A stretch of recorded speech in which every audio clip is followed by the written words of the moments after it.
Welcome to Jacksonville and the annual showdown between Georgia and Florida. It's another football Saturday in the SEC.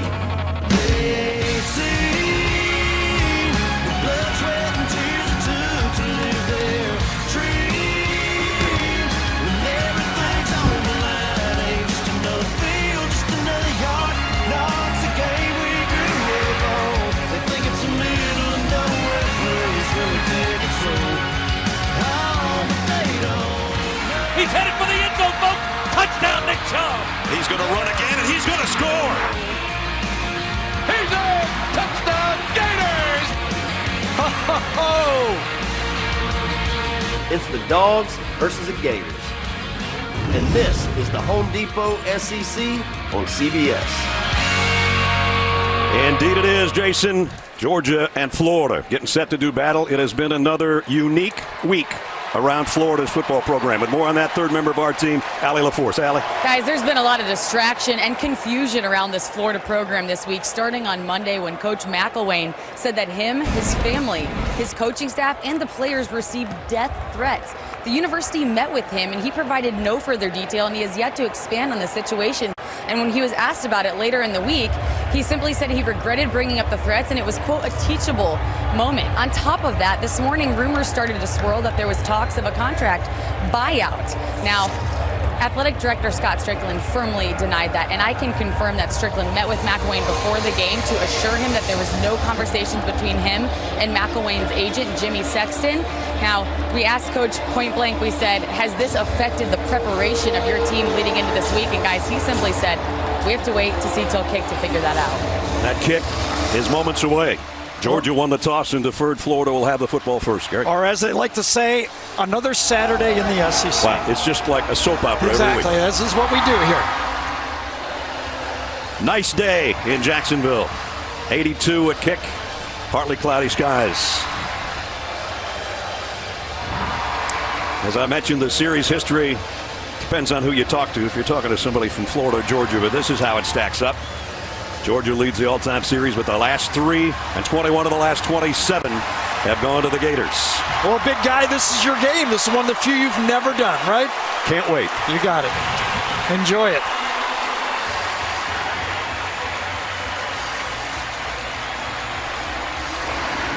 Rodrigo Blankenship is going to tee it up for the Dogs. Malik Davis and Adarius Lemons will wait back deep for Florida.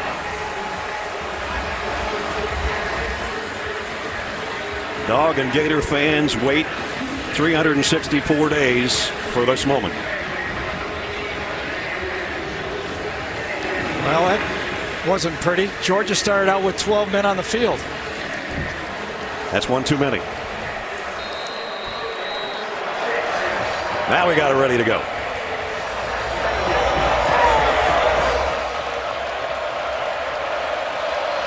All right, Hot Rod, let's get it going.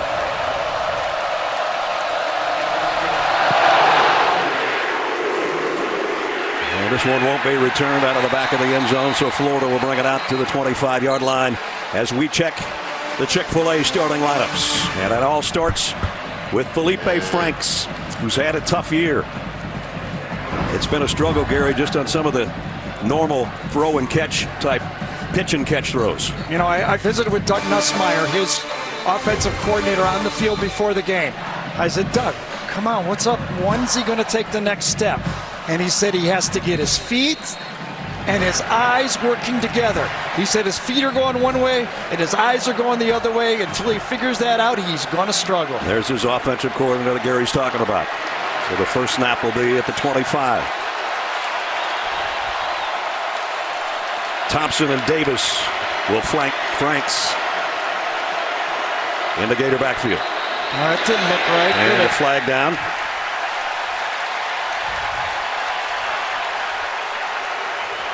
False start. Offense on the 74. 5-yard penalty. First down. So with that, we'll set the offense as they back it up to the 20. Tyree Cleveland back and healthy. Deontay Lewis had a big game a year ago against Georgia, including a key touchdown catch.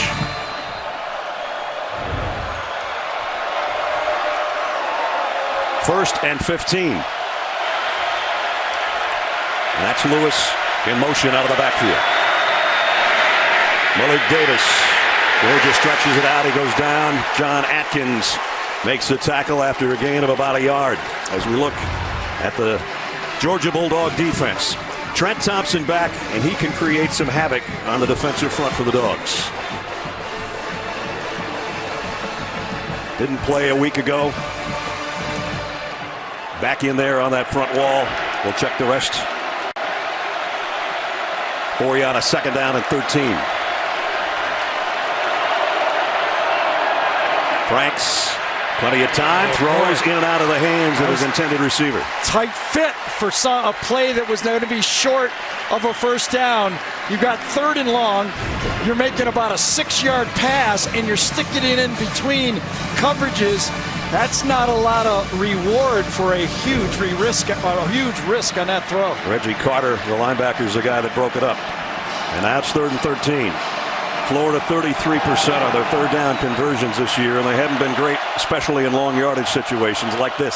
Frank's got a break on that one. That ball could have popped up and gone anywhere. Franks, pockets collapsing, down he goes. Back at the 15-yard line, and it's Lorenzo Carter. Not a good 3 and out for the Gators. That's for sure. You got to tie the coverage to the sack. And Georgia's secondary did a great job of not allowing Franks to look at any clean blue jersey in the secondary. Anything there? No, nothing there. And then with Trent Thompson now helping on that pass rush, Georgia finally scores a sack. The punt will go to the 32 to Mecole Hardman. Trying to weave his way, and does, for a pretty nice return.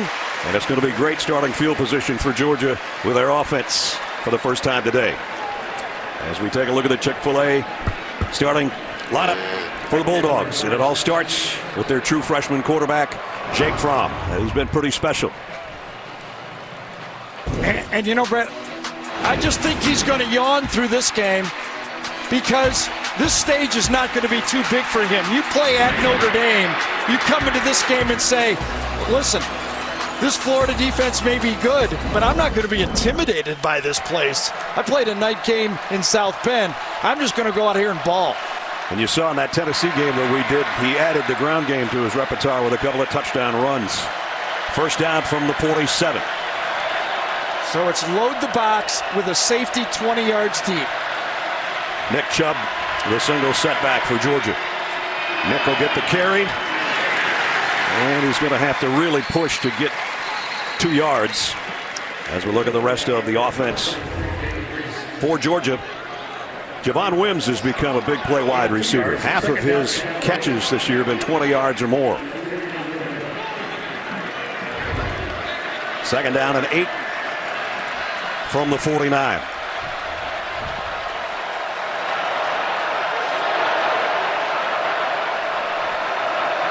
Blazevich, the tight end, over on a wing. He's going to be the lead blocker for Chubb, and this time Nick gets it into Florida territory. It'll be 3rd down and about 2 as Marco Wilson made the stop defensively for the Gators, and their defense looks like this. The guy that Kirby Smart says he's really concerned about was Taven Bryan. He had a huge game. He's had a huge season, really. He's a clog in that middle, Garrett. He actually destroyed the Texas A&M run game, and if you turn on the tape from a year ago, he did the same thing to the offensive guards for Georgia a year ago. DeAndre Swift in the Dogs' backfield. First question, is this a run down here for Georgia in this situation? 3rd down at 2. From throw. They're going to throw out in the flat to Swift. DeAndre Swift on the sideline. Blasts his way past one tackler, and he's got it 1st and goal, Georgia. Boy, what a pretty throw from Fromm here. Pressure right in his face, and he fades away. Watch him fade away from the pressure and then let it go right in stride. And that's the key again. When you're trying to throw these short passes, the running back or the receiver do not have a lot of time to adjust. You can get big plays. Remember the guy that did it the best, Joe Montana, back in his day.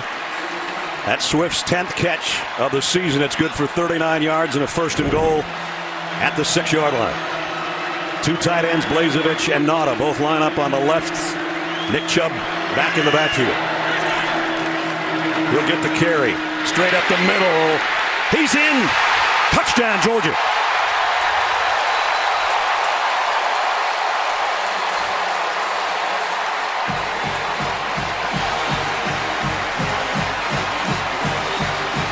Georgia 30 for 30 in the red zone now this year. Well, Nada gets a good block. At least he accepts a good block that time. And then you saw the difference this year. A healthy Nick Chubb keeps those legs going, those powerful weightlifting legs. Pushes into the end zone. Blankenship in for the point after. Up and good.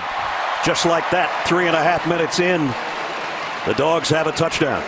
Well, the question was on 3rd and 2, would Georgia throw it or run it? You can see it. They said, young kid, you got it. It's in your hands. And he delivered it to Swift.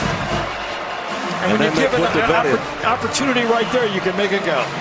53-yard drive in just 4 plays. Nick Chubb caps it off. His 9th rushing touchdown of the year. It's 7-0 Dogs. For 2, Penn State on top 14-0 as we go back to Jacksonville. All right, Zuck, we thought we had a fast start. A little bit quicker there. 7-0 Georgia. At a short field after the 3 and out by Florida. And the punt return set the Dogs up at the 47. Nick Chubb capped it off from 6 yards out. 38th career rushing touchdown. Second only to you-know-who, Herschel. And this one won't be returned either. Bring it out to the 25 for the second offensive possession for the Gators. Well, defensive coordinator Randy Shannon dials the blitz here, but David Reese, number 33, he's right there. Okay, you can live with a completed pass and a first down, but you've got Swift man-to-man. You can't get outflanked like that. A 4-yard gain and a first down you can live with. You're going to blitz. If you're going to blitz and you give them 40 yards, that's poor defensive play by David Reese.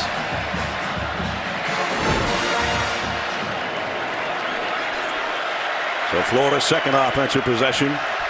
Their first snap was a penalty that backed him up, set him in the 3rd and long before the punt.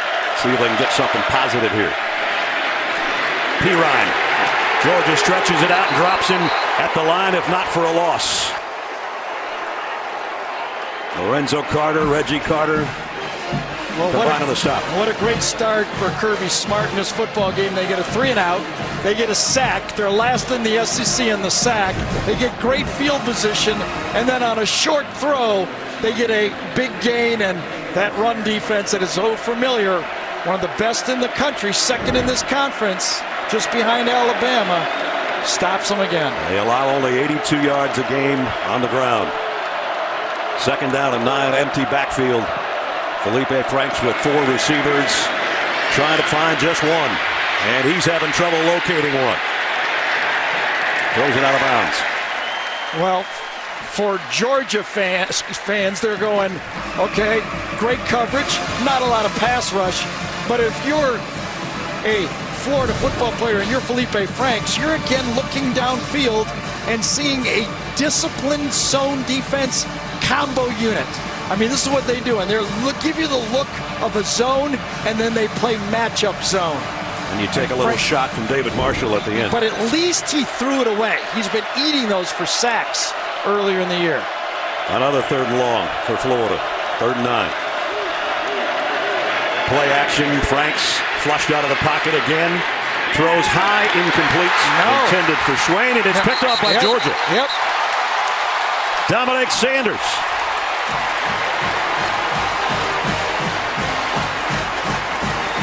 He just passed his head coach a couple weeks ago with his 14th career interception, making number 15 on the ricochet. Well, play action pass on 3rd and long, and Georgia had no part of it. Getting inside was Ledbetter, number 13, and then the overthrow. Thank you very much. Those safeties have their eyes on the ball. A little bit of a tip play. Kirby Smart used to have interceptions with tip plays like that. But it was Ledbetter who got inside of Jawan Taylor, did not believe at all that it was a play action pass. He was going quarterback the whole way. The Spike Squad over there, the Road Warrior Shoulder pads go to Dominique Sanders, 15th career interception, and it sets up the Georgia offense at the Gator 29. And Georgia again is going to allow their true freshman quarterback to play with the lead, with a running attack, and in positive field position. Second place for Dominique now on the all-time interception list for Georgia. Nick Chubb cuts outside. Nice move. First down. And more. Still on his feet. All the way to the 12. I think Florida thought they had him down. They didn't.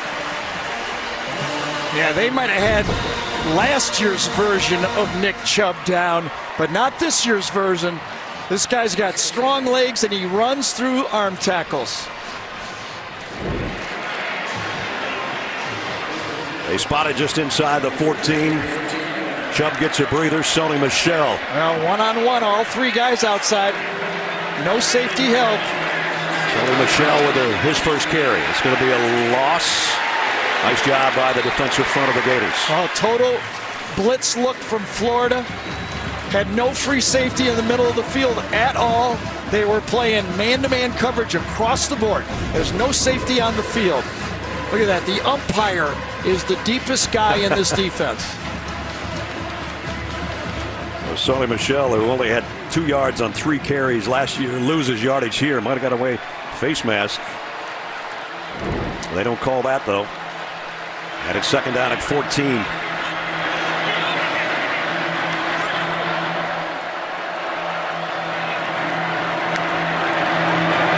From fires left side. What a catch! Touchdown, Wims!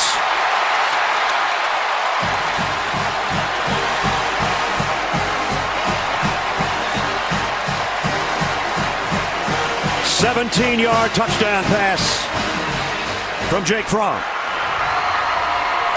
Well, Marco Wilson is going, wait a second. I got him perfectly covered, and that is a perfect throw. I mean, Aaron Rodgers, Peyton Manning type throw. High to the outside. Only one guy could get it, and he did. By the way, Wims, 6'4", high school basketball player, only 1 year of high school football. You showed he went up and got that rebound. Blankenship's point after is good. We told you when we set the lineups, Javon Wims has had big catches, almost half of his catches over 20 yards this year. That one was only 17, but it was sensational. 3-play drive and 29 yards covered. 121 is all it took for this. This one's almost as good as Godwin's catch against Notre Dame. Georgia by 2 touchdowns. Where it's 14-0 Georgia. Haven't played 6 minutes, Gary. This is not how Florida wanted to turn their season around right here. Well, they knew they were playing a better football team. There's no doubt. You turn on the tape and you watch Georgia play this year from a year ago. It looks like a completely different franchise. And I thought Florida felt, you know, we can stop the run here, pressure the quarterback, and we'll be okay. Ugh. Already more points than last year. Kick out of the back of the end zone again. Let's take another look at the throw by Jake Fromm and the catch. You want to see comfort? Here's a quarterback that knows the safety is right here. That means he's got no help to the outside. Watch how comfortably Fromm just makes this throw. Man, that's like high school football right there. You just back up, throw it to the outside. You got a mismatch, 6'4" against an under 6 foot corner to the outside, and you make a perfect throw. He had some good players with him in Warner Robins, but I don't think anybody like Javon Wims. Felipe Franks has started 0 for 3 with that interception to Sanders on the last possession. Florida still looking for a first down here early in the game. Malik Davis was in the backfield, now goes out in a slot to the right as Franks comes back. Brandon Powell got hammered by Reggie Carter as soon as he got his hands on the ball. Boy, hammered is the word. Actually, they lost a yard. Reggie Carter, number 45. Looks like obviously a tunnel screen coming back inside. Nobody even comes close to blocking the linebacker. Florida is just floundering, trying to find some plays to move the ball. 2nd and 11. Back to the ground game. Davis bounces off, gets a decent gain after the 30. It's been early miscues by the Gators. Started with a false start. Then a sack on 3rd down, and then a turnover on a third down pass. Here they are again with 3rd down. And you know, that's another story about this Florida team. This is their 18th consecutive possession in their own end of the field. They are not getting any field position. Georgia comes with a blitz. Franks has to throw on the run and drops. Powell had his hands on it. Couldn't hold it. Nice job by Felipe Franks. He felt the pressure, went to the right, threw a good ball that time. Brandon Powell could have helped the team out, made that catch. It looked a lot more difficult than I think it was. Dominic Sanders does not get his hand on it. That ball could have been 1st down, could have been a big play. Nothing big for Florida so far. Nicole Hardman back, awaiting the kick. Johnny Townsend, his 2nd punt of the day. It's a beauty. Hardman camps on it at the 22. First man missed, but 2, 3, and 4 didn't. Nice coverage. Donovan Steiner down there, the special teams to make the stop. So this will be the worst starting field position for Georgia. Felipe Franks not having a good opening quarter. Brad Nessler, Gary Danielson, Allie LaForce, and our CBS crew in Jacksonville, where Georgia's got a 2-touchdown lead midway through the 1st quarter. They started at the 47, and on the interception started in Florida territory, so now they're going to have to earn something here at their own 26. And Sony Michel would like to earn something against Florida. In 3 games, 15 rushes for 47 total yards. He's been shut down by this Florida defense. He lost yardage on his first carry. Not on this one. Sony Michel, he's going to earn it all, I think, Gary. Sony Michel trying to outrun Florida, and does. Touchdown.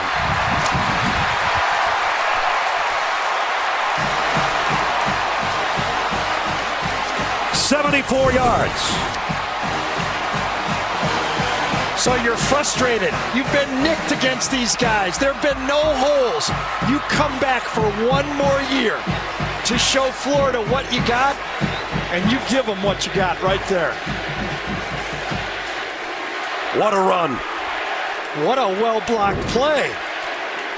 Flag football, he gains 25 yards.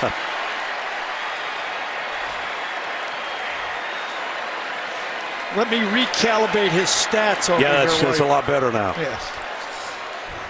That one got him close to 3,000 for his career as well. Think about that. 15 for 47 in 3 games prior. No touchdowns against the Gators. And then in one well-blocked play, we saw what Sony Michel can do. Blankenship's extra point is good. The roommates, the best friends. Different kind of cats. Well, in this case, dogs. But they can both really play. One play, 74 yards, 11 seconds. Georgia, 21-0. Now Notre Dame every week. That loss to Georgia looks better. Here's the 2 guys, Nick Chubb, Sony Michel. One from rural northwest Georgia. Nick and Sony, a budding rapper from South Florida. Roommates, opposites, I guess some would say. But they're a pretty good tandem. The 7,000-yard-plus brothers. Yeah, and I talked to Jim Chaney on the phone, and I said, Jim, I'm watching last year's tape. And he goes, I watched it one time and put it away. He goes, it was horrible. So look at the work that Georgia's put in from a year ago and how different they look. Jim might watch this film on the way home. Yep. This one might be returnable finally from the goal line. Lemons hit as he crossed the 20 out to about the 24. Get the CBS Sports app for the fastest scores and inside access to Georgia, Florida, whoever your favorite team might be. Download the CBS Sports app today. Haven't played a quarter, and Georgia's got a 3-touchdown lead. So one of the questions in the bye week would Florida start getting Malik Zaire ready for this game? I mean, do you need another weapon to come when you're playing against the number 3 rated team? You're struggling on offense. Could we see Malik? But here's the problem if you're making decisions for Florida. If you look at the tapes, this Georgia defense handled Wimbush and Fitzgerald from Mississippi State and Notre Dame well with the spread attack. So far, they've decided not to go there. Here's a quick throw out in the flat. Kadarius Toney. He's one of their young weapons and does a nice job to pick up about 8. Malik Zaire was a starter at Notre Dame before Kaiser took over after he was injured, but he did some nice things like this. But so far, we haven't seen him play much since the opener against Michigan for Florida. Here's the Felipe Franks slotted out here in the Wildcat. And Toney will take it and go straight to that sideline. The problem with that is your quarterback's not going to throw a block for you out there. That's why I wonder why not use Zaire out there, okay? Because if you play Zaire at quarterback, which is a glorified Wildcat, you get Toney as a wide receiver instead of Felipe Franks. And in this offense, even though Kadarius Toney played quarterback all spring for Florida, and frankly, when we talked to Jim McElwain, he said, I'm more comfortable with Toney at Wildcat than Zaire. That's what he told us, right? Yep. First 3 possessions, punt, interception, punt, and now 3rd and 3. And the 3 previous third downs, a sack, interception, and an incomplete pass. And now a whistle, and a timeout taken by Georgia. Kirby Smart didn't like the alignment out there for his defense with 6:07 remaining. It's about the only thing that's going wrong so far for Georgia. Want to stay up to date? Hey Siri, show me college football scores.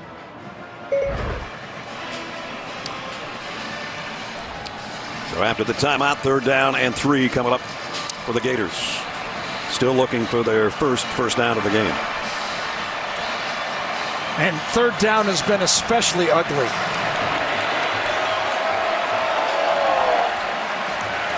Malik Davis with Franks in the Gator backfield.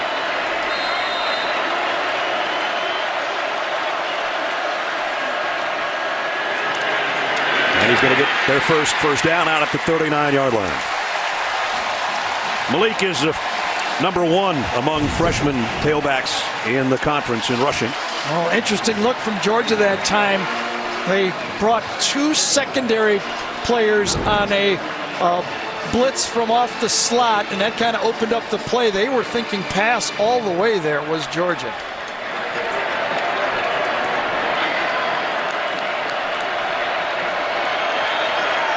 Franks in the gun on 1st down.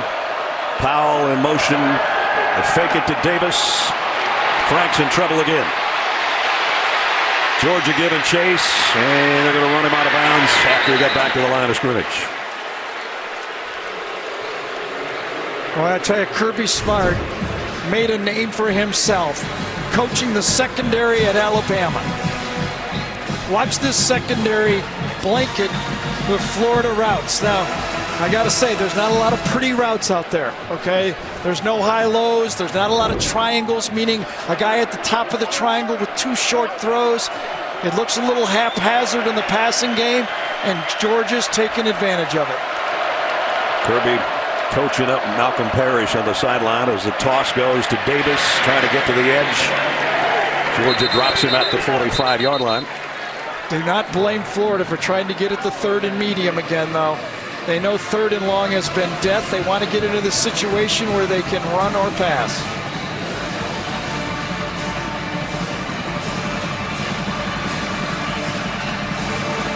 Mark Thompson checks back into the Florida backfield.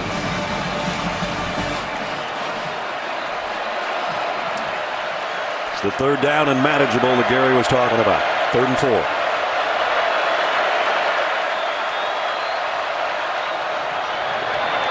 Play fake, wanted to throw quickly, throws late, but got it to Davis. Boy, and he was being hunted down by Tyler Clark, number 52 that time when he let it go. Nobody there early. quick slant is not there, well covered, and Felipe Franks does a great job. He seems to not mind throwing on the run. We saw that earlier in the year, didn't we? Yep. For 63 yards and a touchdown. Yes. Look, no slant, nothing there, goes the other way. And Lorenzo Carter and J.R. Reed made the hit, but he got it. The first down just shaded on the Georgia side of the 50. And flags down. But just when they got it into Georgia territory, they're heading back the other way. False start. Offense number 74. 5-yard penalty. That's Fred Johnson's second of the first quarter. Georgia was slanting and off the edge from the side, and you could feel, look at that. Freddie Johnson going to go to the right and way early. Wanted to get a head start on Trent Thompson, and he definitely got the head start. 1st and 15.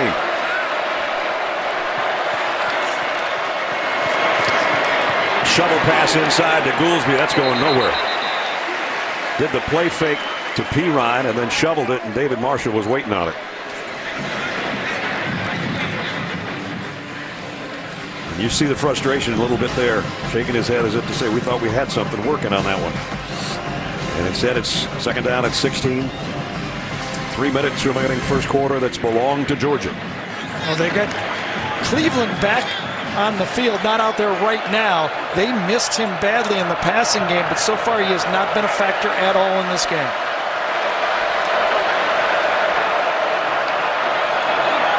Straight four-man rush for Georgia still. They make Franks have to come out of the pocket, and he lost the ball. Scooped up by P. Ryan, or Georgia would have had another turnover.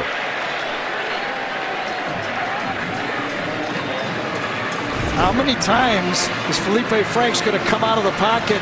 And you don't want to face this guy. Roquan Smith is one of the best tacklers in this conference. Great speed. Preseason, at the halfway point, All-American inside linebacker. And he deserves it. Turn on the tape and watch him play.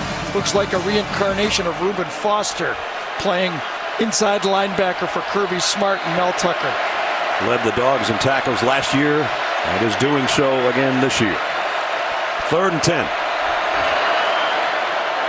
Franks, pressure coming, going down as he throws it away. He was in the grass there, or forward progress, wasn't he? That should be a sack. Rochester and Ledbetter were both holding on. They ran into each other. As he's falling back, they're going to give him the pass. Yeah, they are. Kirby was very upset with Rochester taking his helmet off after this play. And there's a reaction about taking your helmet off. You know, because that could have cost them an automatic first down. Punt's going to get to the end zone.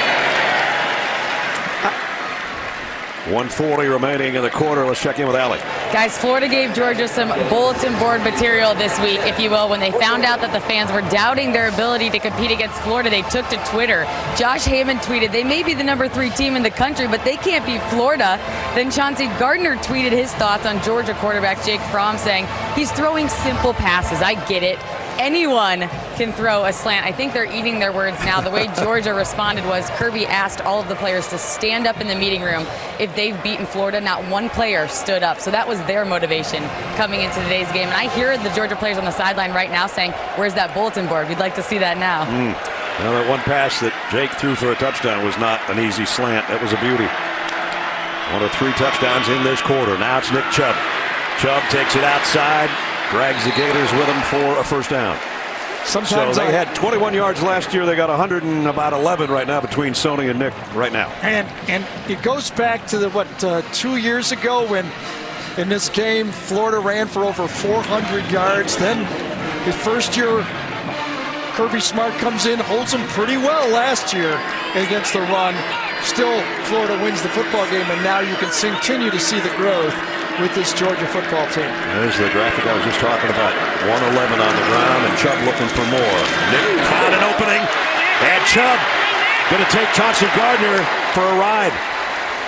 Well, you think a football team is sick and tired of hearing about how physical Florida has been in this football game and how they've been able to run the football against them. Great combination block by Isaiah Wynn and Kendall Baker. Number 77 and 65 on the left side of that line that time. Nick Chubb goes for 22 and into Gator territory at the 47. He goes out to get a breather, and the freshman DeAndre Swift comes in. And be careful if you're Florida now. This is when the play action passes. They really hurt Mississippi State on first down, just like this. Swift is going to lose a yard. Close to another face mask on the inside as Christian Garcia made the stop. You talk about good company. In most career rushing yards in SEC history, Nick Chubb with Bo, Kevin Falk, Darren McFadden, and Herschel. I don't know if he ever thought he was going to be in that group coming out of Cedartown, Georgia, but he's in it, and his team is definitely in it in quarter number 1. All Georgia, end of 1 in Jacksonville. The Dogs 21, Gators nothing. We'll return to Jacksonville after this message and a word from your local station.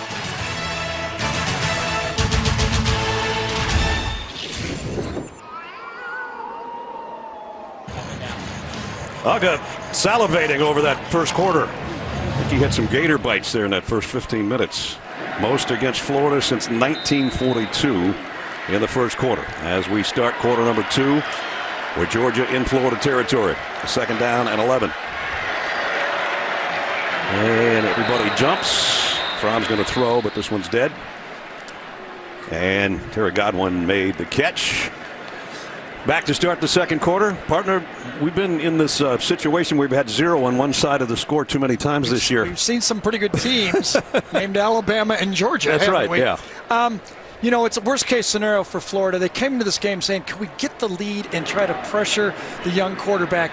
But Florida's only scored 16 first quarter points all year, and they put another goose egg in the first quarter. Now playing from behind, the confidence over there on this Georgia team, it's going to be a tough chore for Florida to get back in the game. And Georgia has had the luxury for the most part all season long of playing with the lead, and boy did they have a lead here. Second down and 6 at the 43 of Florida. DeAndre Swift busts through the first wave. Tough run for about 3. Kai Polite made the stop. Now Sony Michel will check back into the Georgia backfield. The way this score is also working out is playing right into the hands of offensive coordinator Jim Chaney for Georgia. He felt that this Florida defense did not have as much depth as they did a year ago. He said, I'd love to get to halftime with 20 runs. He said, it's like in baseball, getting to the bullpen. I want to tire this defense out. And incomplete. Garcia made a nice play on Terry Godwin.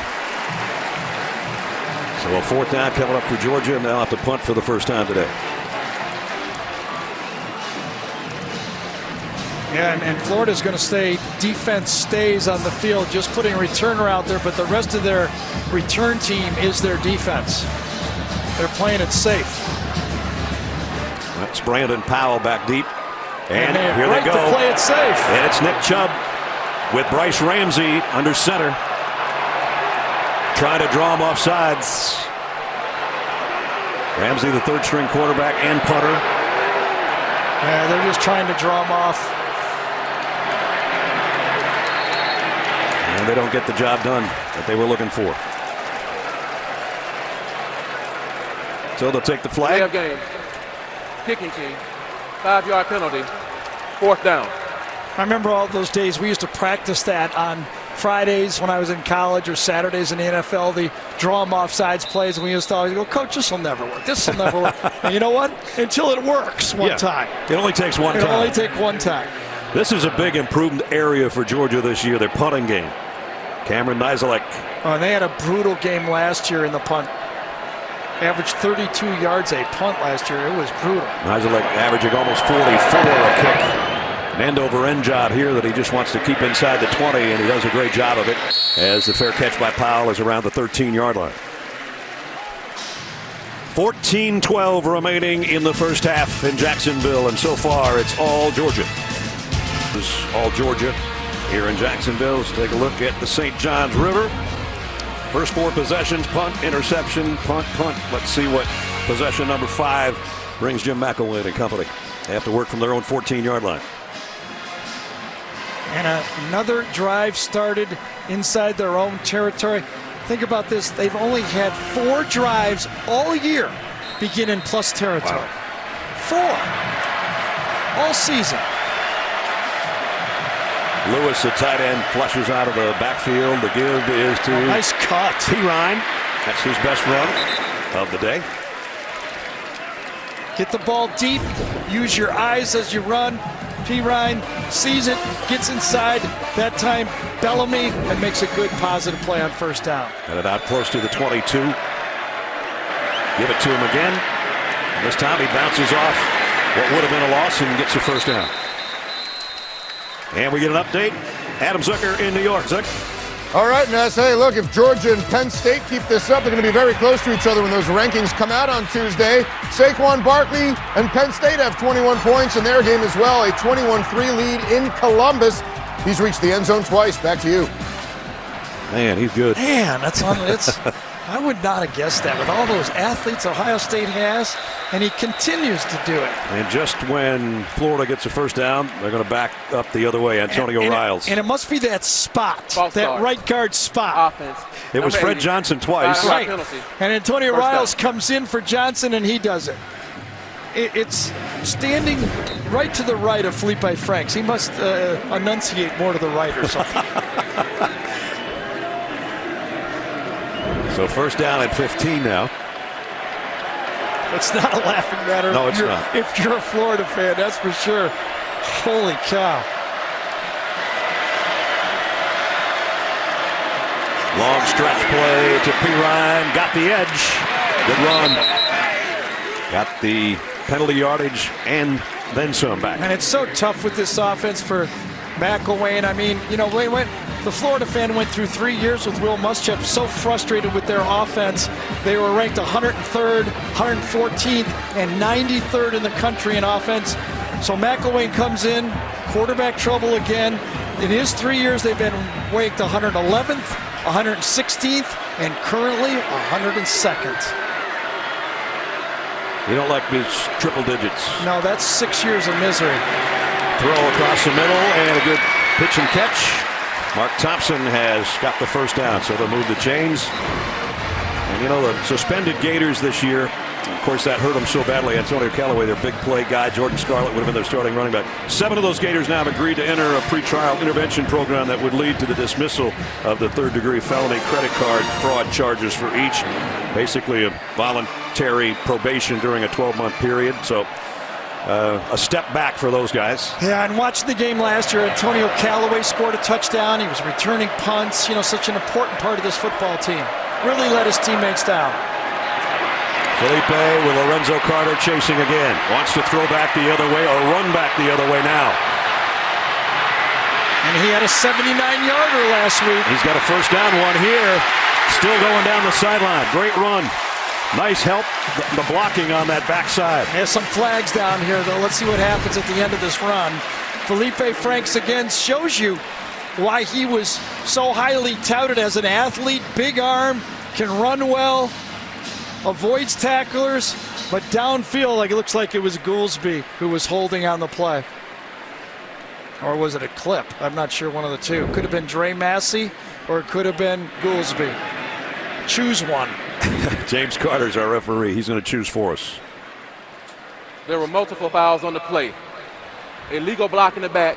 Offense number 9. That penalty is declined. Holding. Offense number 30. 10-yard penalty from the spot of the foul. Repeat first down. Oh, that was pretty good. We got both of those from up here. Yep, 2 for 2. Yep. Now, last week, Gary mentioned a 79-yarder. And watch what Felipe Franks does.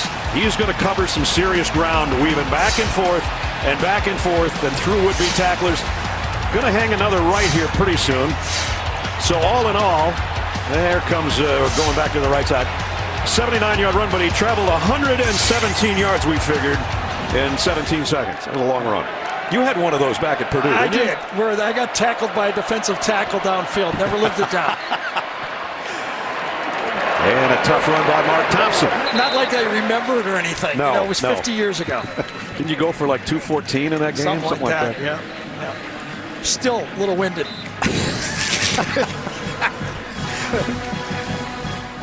Well, here's a few first downs tied together right here. This is how you get back into a football game. You do what Arkansas did. Admittedly, it's not the Ole Miss defense out there, but you chip away. You get it to 21-7 and you look up and get a stop. Maybe you can get a turnover. Gary's alluding to the comeback by the Razorbacks today when they were in a big hole against Ole Miss. Franks one-hops that one incomplete. Intended for Kadarius Toney. And we head to New York for another update. Here's Adam. All right, Ness. NC State going toe-to-toe with the Irish right now. Ryan Finley to Kelvin Harmon. Watch him cradle this thing in there. Finley's got 12 touchdowns, no interceptions on the season. A 14-7 lead. Back to you. Nice way to not put your eyes on the football until it got there, huh? Yep. Here's a guy that they'd like to get the ball to, Tyree Cleveland. Played last week but didn't have a catch. Right, and the game plan here. Florida will try to get half of it. Second down and 10. Mark Thompson will try to get that half, and he got that and maybe one more. We talk about that big play, and that's impressive, 80 yards. But if you look at the rest of the second half for the Florida offense, they ran 26 other plays for 63 yards, and they only had 3 first downs in the second half. It's a struggling offense. They need to find a big play. Who can produce a big play? See Georgia with 134 yards and 2 touchdowns on the ground already. One from Chubb, one from Michelle. 3rd and 5.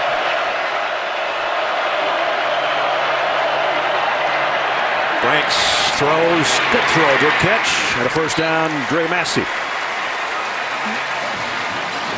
So as Gary said, Florida stringing some first downs together. And look at Felipe Franks step into that throw, step into the rush and deliver a good throw. That's the footwork that Nuss was talking about. Now we try to go a little bit of tempo here. Yeah, this I don't understand. I don't know why you want to go fast. I'd be taking my time, making sure my guys know what they do. We don't need our defense back on the field right now. We got to take our time and make this drive count. Finally into Georgia territory, play action. Franks wants it all. Long ball out there and broken up. Intended for Freddie Swain, and Malcolm Parrish was with him stride for stride. You talk about perfect position as a defensive back. Watch where Malcolm Parrish is in this cover. He's in perfect spot. Looking at the throw, looking at the ball, knows where the receiver is on his hip, and makes the defendant play. Can't do it any better than that. Malcolm, senior out of Quitman, Georgia. Forces a second down and 10. Pirine got a nice block on the edge. And Pirine still going, trying to bring him down. Georgia still can't stop him until he gets inside the 15-yard line. Well, that was the key, getting the block on the edge and J.R. Reed not being able to make the tackle. One of the best tacklers in this league. Watch it coming around this side over here. J.R. Reed, there's the linebacker. Reed's right there. Oh, he goes for the ball or something. I'm not exactly sure what Reed was doing. Gives him an extra 10 yards. J.R. Reed, one of the best tacklers we have in the conference, misses that. Oh, another play. See what I'm talking about, going too fast? Brett Hagee, I think, is going to be the guy with a false start.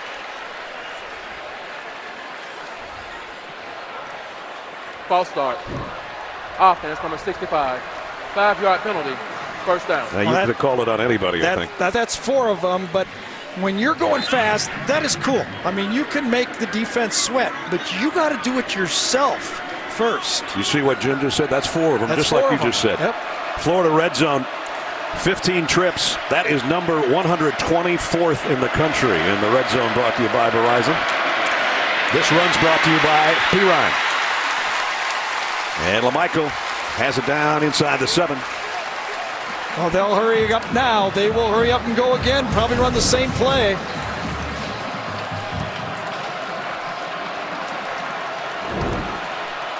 Second down, they get a first down at the 2. Pirine again.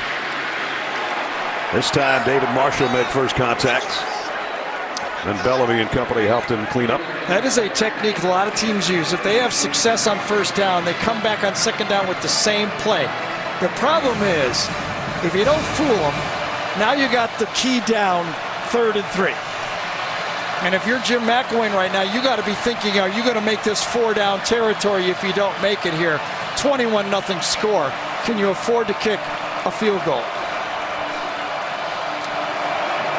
C.C. Jefferson comes in as an extra blocker, a defensive lineman. They give it to Pirine. He's not going to get the first down. See, Barely got across the line of scrimmage. That's why I think you have to be careful on those second down hurry-ups to repeat a play. The defense has anticipated a repeated play, and all of a sudden you're now 3rd and 3, and what do? You can't get the 4th down and make a decision now. 4th down and a long one. Jim McElwain, as Gary said, 21 points down, 7 minutes to go in the half. They'll go for it. They got the fullback in there, R.J. Raymond, in front of Pirine. Play action. Franks pressured, lobs it to the corner, incomplete. David Bellamy was coming around the corner. Yeah, and DeAndre Walker, number 15, was in a pursuit position on the throwback to the outside. Watch Walker, number 15, start stumbling. He knows he's got him, and he says, am I going to get called or not? And it was a not. There comes the pressure from the backside. Georgia takes over on downs with a 3-touchdown lead.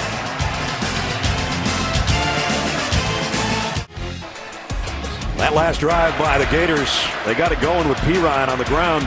Started out with 5 first downs to get in position. Then on first down success, hurry up on second down, puts them 3rd and medium. The Georgia defense stuffs this play. Now you got to make a decision. Florida goes play action pass to Stevens, and a great job by DeAndre Walker, number 15. Basically a defensive lineman position. He noses up on the tight end, is his position to cover the tight end. He jams him and follows him. No points for the first time all season inside the 20-yard line for Florida. Now 15 of 16 in that red zone. Georgia, toughest spot they've had to start from today at their own 4-yard line. Nick Chubb in the backfield. Christian Payne, the fullback, back there with him. And he's going to follow his fullback. And Nick still on his feet. Almost got a first down run. And right now, this Georgia offense needs to help out their defense. The plays, because of the long run by Sony Michel touchdown, have now gone into the Florida favor, 33-13, coming into this drive. Georgia now has to string a couple of first downs together to let their defense settle down. 2nd and a yard after a 9-yard gain by Chubb. He'll try to follow his fullback again, but Florida waiting for him, and he dives forward and got the first anyway.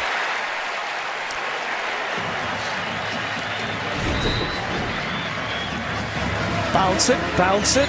He does. Should be cleaned up, but he runs right through Wilson's tackle that time. Just too strong. Yep. So Nick gets the first down. Sony Michel comes in to give him a breather.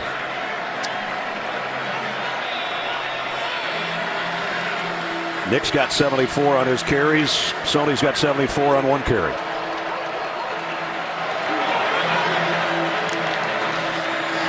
He'll try it here. And up the middle.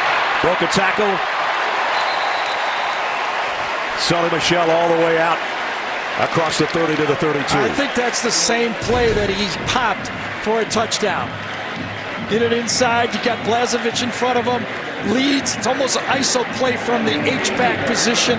Make the block and get into the secondary again. 18 more yards for Michel. He's got 87.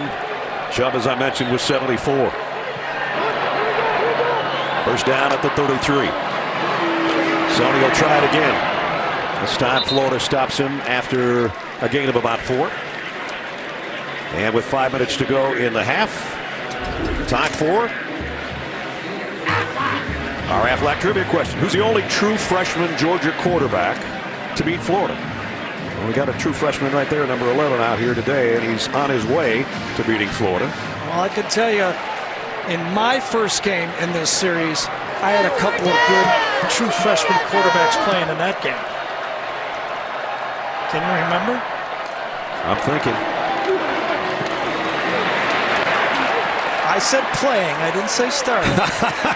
You're tricking me. Yep. See, that's a double Aflac for me. Yeah. I got other things on my mind right now. Okay, yeah, those are two good ones. That's two pretty good ones, right? Yeah. One's the highest paid player in the world, yes. and the other one's a pretty good baseball player and a pretty good analyst. And he's making pretty good money, too, I think. Yeah, he is. Pretty sure. Tim's here today, as a matter of fact, went into the Georgia-Florida Hall of Fame, the banquet yesterday, and then was here with his job with SEC Network today. Let's just say since then, there hasn't been as many named quarterbacks. Exactly. We have had not many years where there's back-to-back years where it's the same guy. No. We had Aaron Murray for 4 and then kind of a drought. Here's Fromm on 3rd and 7. Plenty of time to throw and incomplete. Godwin had his hands on it. Yeah. Gardner was over there covering. Yeah, Chauncey Gardner did a nice job that time. If you watch Georgia play a lot, Jacob Fromm loves to throw to the outside of the field. He's very effective on it. He knows he's got a matchup with a safety right there. Chauncey Gardner, number 23. Oh, a little bit of a hook. A little bit of a hook. And that slowed down Wims just enough. Gardner got away with it. So that'll be a punting situation as Brandon Powell drops back, awaiting the kick from Cameron Niziolek. Georgia goes into a spread formation again. And now brings everybody back in tight.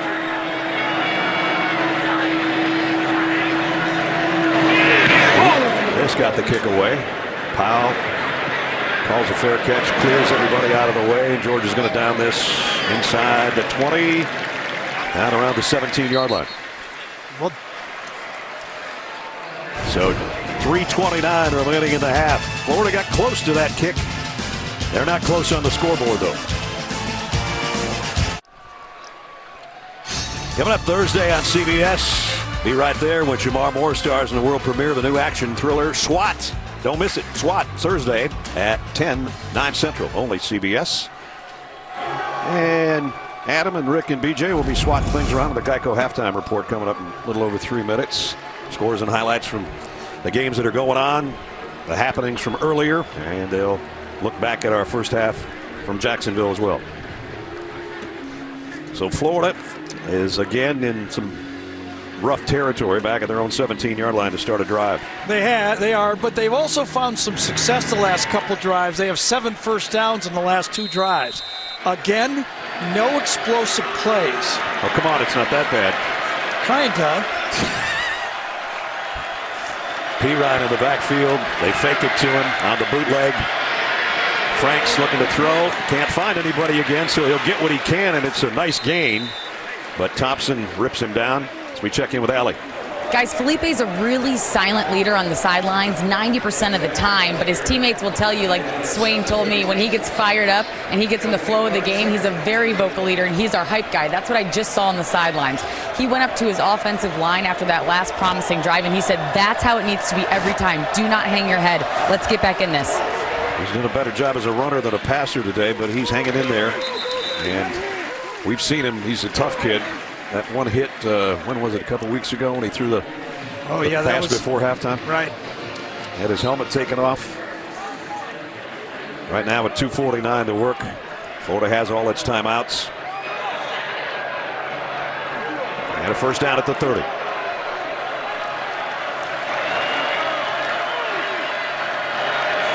And Michael Pirine. About 2 tough yards for Lorenzo Carter's had a heck of a first half, number 7. Watch DeAndre Walker right here. He doesn't know where to go, and he ends up being in the perfect spot. Look at Walker right here. He goes, am I to the right or am I to the left? I'll just stay right in the middle. Hey, that's not bad.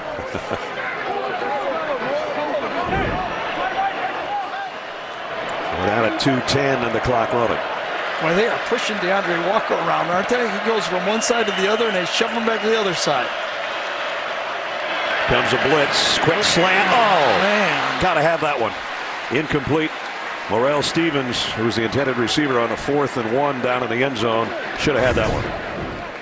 Can't throw it any better than that. Can't draw it up any better than that. We all know when you're losing, the offensive coordinator, the head coach, and the quarterback catches it. But on that one, the game plan, the game call, and the throw were all perfect. 3rd down and 8.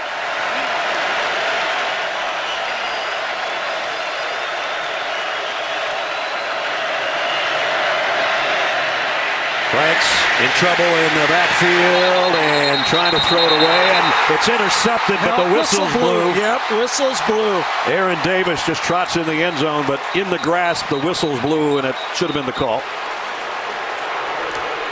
Georgia fans obviously don't think so, but that's how you get a quarterback hurt if you don't blow the whistle there. Well, earlier we questioned whether it was a sack when he threw the ball away.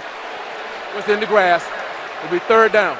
Correction, 4th down. Remember, he got the benefit of it last time. Again, he gets the benefit of it. Yeah. Tyler Clark has him wrapped up, but the whistle did blow. If he didn't have the benefit, it would have been a pick 6. Good call. 4th down. And with 1:39 to go, remember, Georgia gets the ball to start the second half. This could get more messy. And right now, Florida's just trying to use all the clock they can just to not have Georgia have that much to work with. And they're still over on the sidelines. Clock is stopped, and now I don't know if it's an official timeout or what we've got going on here.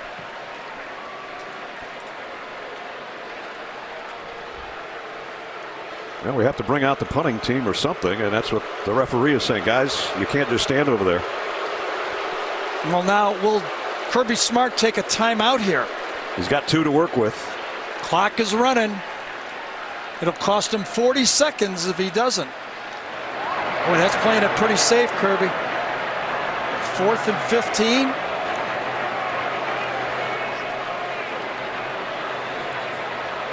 Well, they're going to get it with around a minute to go after the kick. Well, it started. The sack was at about 1:50. So 40 seconds was sacrificed. Florida. This will be a 30-second timeout. Now they'll bring out the punting unit. Now here's the problem with this game sometimes. Who's booing who? I have no idea. I don't either. We'll try to sort that out. We'll take a timeout too. So Coach Rick, perfect this season in his 2nd year in Miami. Kirby Smart, perfect in his 2nd season in Athens. And here we've got 1:10 remaining. That's Mecole Hardman back awaiting the punt of Johnny Townsend. He's the number 2 punter in the country, tops in the SEC. Had a 67-yarder a week ago. He'd like to blast one here too. He got it a mile in the air, that's for sure. Hardman has to take the fair catch at the 27, maybe the 28-yard line. So both schools think they got a good deal on this when Mark went to Miami and Kirby came in to take his spot. 7-0. Mark's team ranked 8th. Dogs number 3. The rankings, the official college football rankings, come out Tuesday night. You know, if you're Kirby Smart, though, making the decision there, half your brain is going, stay aggressive, stay aggressive. And the other half is saying, don't be stupid. I'm up 21 to nothing. Exactly. All right, it's, get the right shoulder and the left shoulder. What do I do? What do I do? Well, they got the home run hitter in the backfield and Sony Michel. 2 tight ends in there. Blazevich and Nada. And the freshman at quarterback will hand it to Sony Michel. And he's not going to get anything. So they played it safe on that one at least. We asked you the Aflac trivia question about 4 or 5 minutes ago. Who's the only true freshman Georgia quarterback to beat Florida? You think it over? Goes back a ways. We didn't do that game. No. Johnny Roush in 1945. It's a good name, though. Yeah, really good. Boy, Florida's going to go in. Both teams are going to go in at half, it looks like, with 2 timeouts. I think Dean Smith was coaching here. Florida thinking about a blitz. Fromm moves Nada closer in on the slot. The ball, are they? Well, I think it's going to be a false start on Nada now.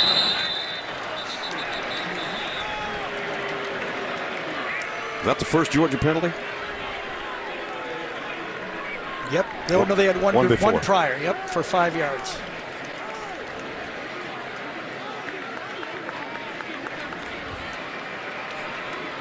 So 17 seconds remaining.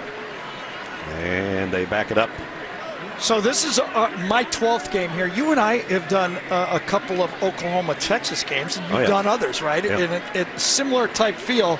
I mean, I know booing, and I know when I'm getting booing, but here I'm always confused as like who's getting booed and what's going on. We didn't figure that out during the timeout either. We still couldn't figure it out. False start.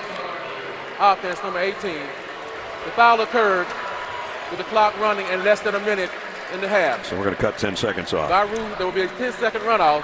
Game clock operator, please reset the clock to 7 seconds. And now I'm sure we're probably just going to see Jake Fromm take a knee, as that'll put it at 7.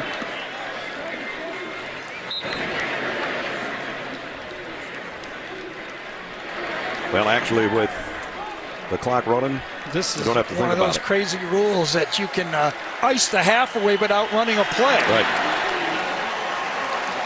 But all the plays that were positive in the first half belong to the Georgia Bulldogs. They are officially the road team, but it looks like they're playing on their home turf right now. 21-0, the halftime score. For Allie's halftime interview with Coach Kirby Smart, go to Twitter at SEC on CBS. But right now, Zook and the guys back in Jacksonville. Just about set to start the third quarter. Georgia with a 3-touchdown lead. Welcome back, everybody. Brad Nessler and Gary Danielson. Partner, they had 3 touchdowns, Georgia did, in their first 8 plays. It's such a different game. I wrote this down. I was watching last year's game, and I was shocked by this. At halftime, Florida had run the ball 21 times for 34 yards, and Georgia 13 times for 19 yards. Look at the rushing. 167 for Georgia and 118 for Florida. Just a completely different football game than it was a year ago. And both Nick Chubb and Sony Michel have rushed for touchdowns. Jake Fromm only completed 2 passes, but one was a 39-yard swing pass that got him down to 1st and goal, and then he threw a touchdown. But they only threw 4. Right. I mean, one of the plans for Florida was, could we put some pressure on their young quarterback? No, they did it last year to Jacob Eason, but not even close this year. Kickoff way out of the back of the end zone, so the Dogs will start at the 25 after we check in with Allie. Guys, I talked to Coach McElwain. He actually was really pleased with the way his team settled in that second quarter. He said, we have to get more 3-and-outs, extend our possession time so we can put the ball in the end zone. As for Georgia, Kirby Smart said to his team before they ran out of the huddle, we will be judged on the next 30 minutes, not the previous 30 minutes. So let's keep our heads in this game. Let's see how their offense does to start the third quarter. Well, and Kirby's right. I mean, they blasted off in this game for 188 yards in the first quarter, but only 35 yards in the second quarter in this game. That's how you let someone creep back into a football game. Nick Chubb with Jake Fromm in the Georgia backfield on first down. Nick will get the carry, and Florida's waiting for him. No gain. Tavin Bryan, guy we talked about earlier in the game, made the tackle. As we take a look at first half game trends, there's what Gary was talking about. Michelle and Chubb, a big part of it, each with a touchdown. Felipe Franks, again, intercepted, sacked a couple of times. First time shutting out Florida in the first half since 1988. And Coach Dooley was the head coach in '88, his final year at Georgia. Spent some time with the coach at the College Football Hall of Fame on Tuesday night. He said, Brad, I go down for the festivities, but Barbara and I will be watching you and Gary from home.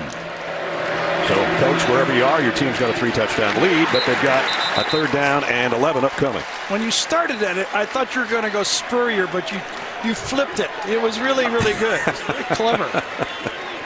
Very good at that. Sony Michel checks back in on a 3rd down and 10. Well, this Florida defensive line has finally found themselves in this game. Can they continue it up and allow their offense to maybe put one on the board and see if the pressure can shift to the young quarterback for Georgia? Fromm in the gun, switches Terry Godwin over on a slot left. Fromm has all day to throw, but can't find anybody, and he's going to throw a lob, and it's intercepted. Duke Dawson. I don't know if Jake was trying to throw that away and didn't get enough on it or what. I don't think he was. I think he thought the receiver was going to continue upfield, and Duke Dawson did, and the receiver didn't. But Boy, Kirby Smart is trying to manage his quarterback and not make big mistakes, but Sony Michel is the remaining running back here. That's who he was throwing the ball to. Watch, Michel goes outside. He's got Dawson on him one-on-one, and he thinks he's going to keep going. You're right. He stops. And it ends up being just a pop fly. And Duke Dawson, with his 3rd interception of the year, gives Florida hope. It's over. TV's #1 news show is back. Don't miss a return of Young Sheldon. It's all new Thursday after The Big Bang Theory. Only CBS. Florida, after the interception by Dawson, has it at the Georgia 41-yard line. And the first time in 3.5 games that Florida will start a drive inside their opponent's territory. Let's see if they can take advantage of the turnover. Michael Pirine, straight up the middle. Tough run. Still on his feet. Well, he's still going. Everybody's out there. I do not like this rule. No. I hate this rule. I can't believe they let it go that long. Little shenanigans after the play. And that is the rule. You don't, as long as the running back is moving his feet, the offensive linemen are allowed to jump in on and push him in. It's just... it leads to fights. Sure, and injury, too, at the end of it. I mean, there used to be forward progress that's been taken out of the game, and that's something that the officials need to look. The rules committee, competition committee, or whomever need to look at. And looks like almost a face mask or a thumb in the face mask. It's pretty bad when your quarterback gets in the scrum at the end of the play. That's something you don't want happening either. And Franks was involved at the end like everybody else was. All 22 were out there. Here is 22, and he's got a first down. Bellamy made the stop, but they'll move the sticks. Well, if Tyler Clark got a thumb in the face, it didn't bother him that much because he came back right there and made the tackle. Roquan Smith, #3, has been a little quiet in this football game. Remember, Georgia is playing without their other inside linebacker, Natrez Patrick, still under suspension for this football game. Got a couple more to go as well. So first down, Florida. Pirine with 82 yards on the ground now. He's been their best weapon so far, but they still have a goose egg on the scoreboard. Trying to change that on this drive here early in the 3rd quarter. Play action. Franks fires, tipped, and almost intercepted by Reed in the secondary. Dominic Sanders got a hand on it. Boy, what nice coverage, reaction from this Georgia secondary. Hard to be fooled. Get the call here, whatever it is. Illegal formation. Offense. More than 4 players in the backfield. 5-yard penalty. First down.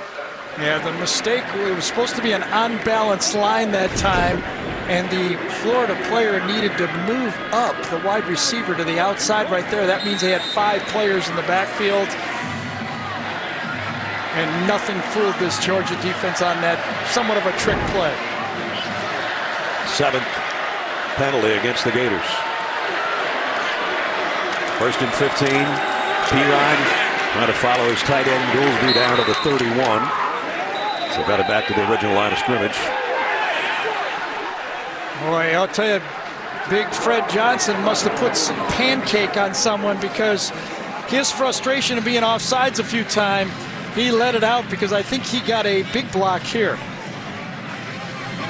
Came around, pulled around, and let's see if he got some type of a impressive block, because he was happy about it. 74 left side. He got Lorenzo Carter stood up and then and pinned him. Yep. And then from there was a little bit of a celebration in Carter's. And the whistles blew before this throw. Another flag now.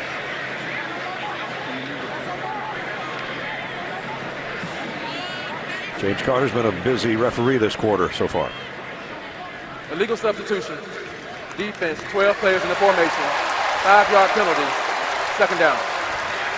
So Florida first had too many guys in the backfield, and now Georgia has too many guys on the field. Yeah, very tough defense they ran. They very tough to move the ball against the 4-3-5 defense. You do the math at home. That's called the nickel defense with pocket change. Yes. A dime plus.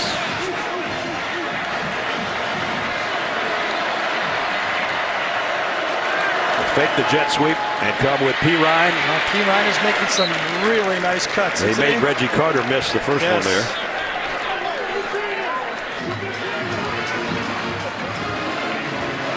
Run with your eyes.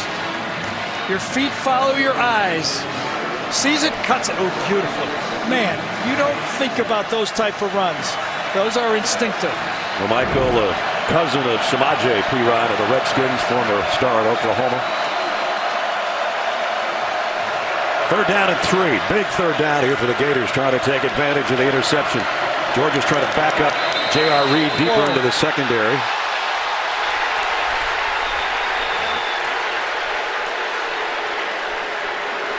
Well, I could tell that the boos were coming from the blue side of the field on that one. Yeah, you got that one right.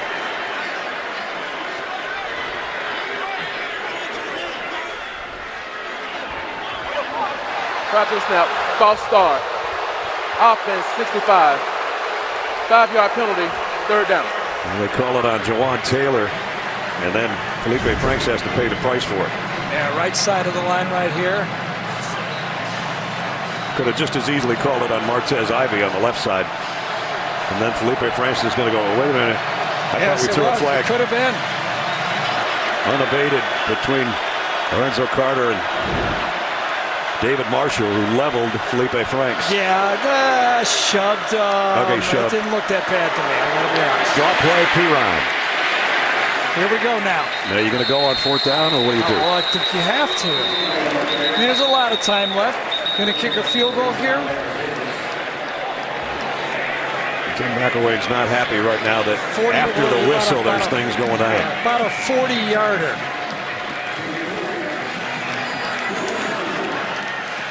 I think once you commit to going for it one time, you almost stuck with it, aren't you, the rest of the way? Yep. Had they maybe scored a touchdown in the first half, might be a different story. Or if they kicked a field goal, it might be a different story. You make it 21-6. As it is, they go for the 2nd time on 4th down. They failed on 4th and 1. Down around the 4-yard line. They got to get to the 20. Bootleg, Franks running for his life. Throws in desperation. And off the fingertips of Goolsby. There's a flag down at the 2-yard line, though. Yeah, the question is, was it offensive interference? Or, yes, I think it was offensive interference on Goolsby on the play. It'll be declined. Meaning Georgia will be taken over on downs again.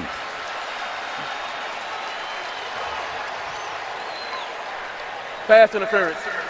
Offense, number 30. That penalty will be declined. 1st down, correction, 1st down. Well, trying to make a play, Goolsby will get another look. Goolsby comes in motion and then sneaks out. Good coverage on the 2nd level. Aaron Davis. It wasn't a lot of a shove. It really wasn't. But, you know, it was going to be out of the end zone anyway. This is one that if I was the official, as I he put his straight arm, his right arm, when he straightened it out, you're going to call that. If he'd have bumped him with his elbow, you get away. Straight arm, you get a call. And Georgia gets the ball back at the 24 when we come back. The Home Depot SEC on CBS is sponsored by Aflac. The Home Depot. Sonic. And by Bud Light. Our CBS skydiving team having some fun here in Jacksonville. Josh Taylor, Ben Dietrich, Laurie Mathis, Thomas Mason, Kiera Grogan, Sonia Silke. You know, they look great there, but they look like they were a little out of breath in our production meeting yesterday. I don't blame them. Yeah. But I'm having second thoughts of letting them drive us around anymore, though, to tell you the truth. What the heck? I don't want to get in a car with people that do that. They all managed to make it to work the next day. They're risk takers. Yes. I don't want my driver being a risk taker. 1st down after taking over on downs. This will be the first snap Jake Fromm has taken since throwing that interception earlier. The pitch to Chubb. Ran into his own lineman and still eked a yard out of it. Brad, I know the touchdown pass was close, although pretty well covered, but watch Cleveland on the play right here, okay? As Felipe Franks comes out of the pocket, he's got a wide open 1st down. Take the first down. That's a tough throw downfield. Anything can happen, and it does. Now, it turned out it could have been a touchdown, but in that situation, as a play caller, you're going, just give me a first down. 4th and 3. Florida on a run blitz. Fromm keeps it and gets a first down. Took a shot at the end, but he picked up about 12. This is what we saw him do against Tennessee, Gary. Yeah, but this is part of the offense, and yes, it is a weapon. There's no doubt about it, and they'll use it especially in plus territory or on third down scrambles. But I would have thought if you're Jim Chaney in Georgia, you were thinking you could just run the ball. You've proven you could in the first quarter. To already have to resort to trickery or using your quarterback has to be disappointing to the Georgia offense. Now back to Chubb. They got nothing. They cannot run the ball. David Reese was the first guy there. And then Zuniga, a loss of a yard. This is what I looked at from the Florida defense when I watched them a year ago. That front four just remaking the line of scrimmage. It was 33 David Reese shooting the gap there. Last year it was a pretty good football player, Jared Davis, number 40, who was doing the same thing. Now DeAndre Swift checks back in for Georgia on 2nd down and 11. Fromm throwing to Swift on a crossing route, and Swift blasts his way into Florida territory at the 45. And he had the matchup he wanted. This is a well-schooled young quarterback. You pre-read. You've got a great matchup outside and let it go. You've got a running back and you've got a receiver to the one side. The running goes on the linebacker. You could either go to their wide receiver wide or one-on-one with your running back, and he goes to the right matchup on the linebacker. And Chauncey Gardner, who earlier this week said, yeah, Fromm, anybody can throw a slant, but Chauncey wasn't thinking about DeAndre Swift on a 19-yard slant that he got leveled at the end of the play. Now do Project Smarter, presented by Home Depot. Gary? Well, if you have one good tool, it's pretty nice to do a project. DeAndre Swift is really a nice tool. But remember, you got two old reliable tools in the toolbox that are pretty handy and you're not going to throw away. When you got tools that you're used to doing, they're nice and sharp this year, ready to make great cuts. This is a nice toolbox in the backfield for Georgia. And Jim Chaney smart enough to get all three of them involved today. We haven't even seen Brian Harrion or Elijah Holyfield. That's the depth that Georgia has at tailback, and they got a really good one coming in next year. But by that time, they'll need another one because Sonny Michel and Nick Chubb will be in the NFL. Chauncey Gardner went off under his own power after taking a lick from Swift at the end of that last play, a first down run. A first down pass, I should say. Sonny Michel back in there behind Fromm at the 45. And Sonny's got an opening, and when he gets an opening, he can do this. Touchdown, Georgia.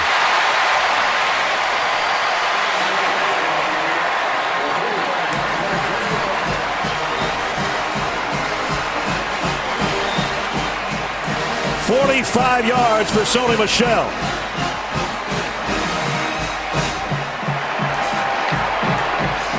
Defensive coordinator Randy Shannon,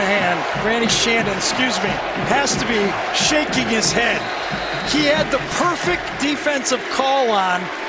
He put his safety right into the box where the play was, and Jawan Taylor did not make the tackle. Rodrigo Blankenship in for the point after. So Georgia, 3 touchdowns in their first 8 plays in the first quarter, shut out in the second quarter. One of those touchdown plays earlier was 74 yards for Sonny Michel. This time it's 45. Yeah, here's Moshawn Davis. Watch, he's going to go to the outside, and number 29, Jawan Taylor, is going to lead right into the spot. That's where he's supposed to be. A little bit of a half block up front and a touchdown. You dial it up with an 8-man box. You bring your safety down, they run right at you, and they score. Last year in this matchup, Sonny Michel, 3 carries, 2 yards. Yep. This year, 6 carries, 137 yards, and 2 touchdowns. And he's over 3,000 now. And if you talk to the defensive coordinators around the league, as much as they salute Nick Chubb as an outstanding football player, they fear Sony Michel because of his big play potential right there. The fact that he can catch balls out of the backfield, and he might be their best pass blitz pickup back. He can really block. What a complete back. I think he reminds me a little bit about the year Alvin Kamara had at Tennessee and how well he's doing in the NFL. With the Saints. Blankenship's kick. Returnable. Oh. Lemons, big collision. Doesn't make the 20. I'll give Lemons a lot of credit, though. He hit that thing full speed. McBride down there on the special teams. He's getting some love from his teammates. So you want to be a kick returner. Okay.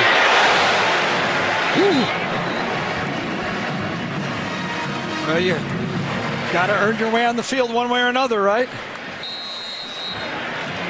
Great hit by McBride. You know, and speaking of earning your way, usually, Allie, you and I take all the TV time, but we have a rule on this crew that if you jump out of an airplane, you get on TV.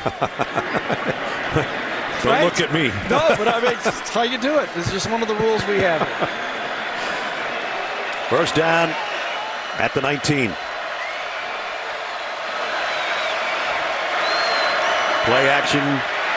Franks double clutches, wants to throw short and now can't find anybody. And he's going down again. Sacked by a whole pound of dogs. Bellamy, Rochester, and Felipe getting up slow. Florida is going to attempt to run a crossing route, but watch, no one holds the linebackers. Tight end goes across, nothing to even look at. The linebackers just keep backing up. You need a check down guy right in front of those linebackers. If they go deep to take away the 18-yard crossing route, you just give it to Eric Rett. Remember that? Yeah. Just dump it to Eric Rett right in front of those linebackers. Franks throws out in the flat. They finally get it in the hands of Tyree Cleveland. DeAndre Baker ran him down. And here's how the Associated Press Top 10 looks like coming into the weekend. Alabama open before they play LSU next week. We'll have that for you. CBS. Penn State 28-20. Getting closer. Yes, it is. TCU right now losing to Iowa State. Oklahoma against Texas Tech tonight. Miami won again. And here it's number 3 Georgia with the college football rankings coming out Tuesday wanting to be number 3 or maybe even better. And they're pitching a shutout over the Gators so far. 3rd and 6. Here comes the rush again, and down goes Felipe Franks again. Ball is out. Is it a touchdown? It is. J.R. Reed's got it.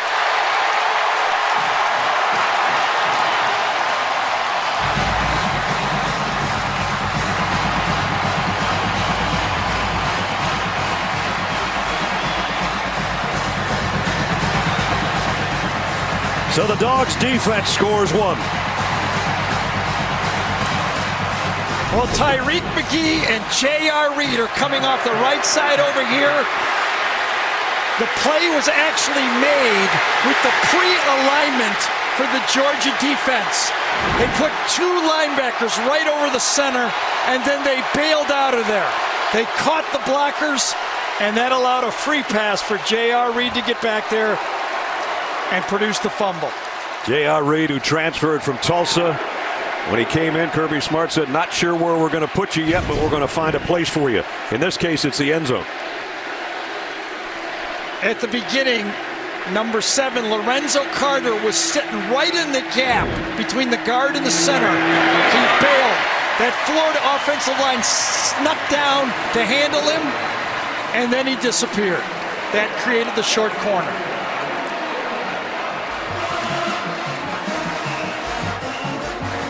$35-0, Georgia.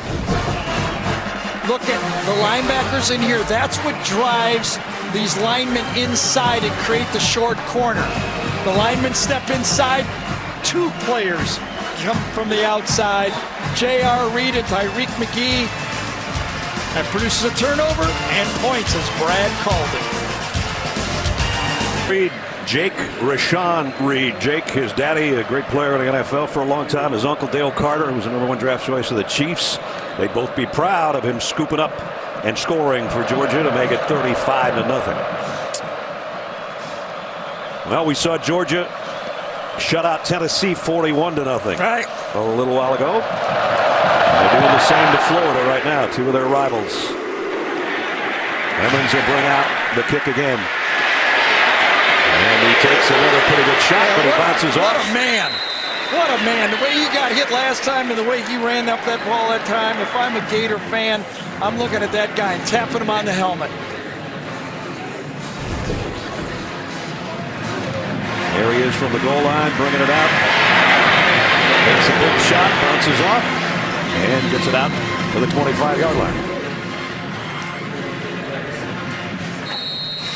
So, Brad, we're looking at perhaps two teams barreling towards each other right now with Alabama and Georgia. We've done 4 games live, 2 Alabama and 2 Georgia, and we have yet to see the offense score a touchdown. That's right, because Tennessee scored on an interception return. We have not seen an offensive score against either one of these two teams.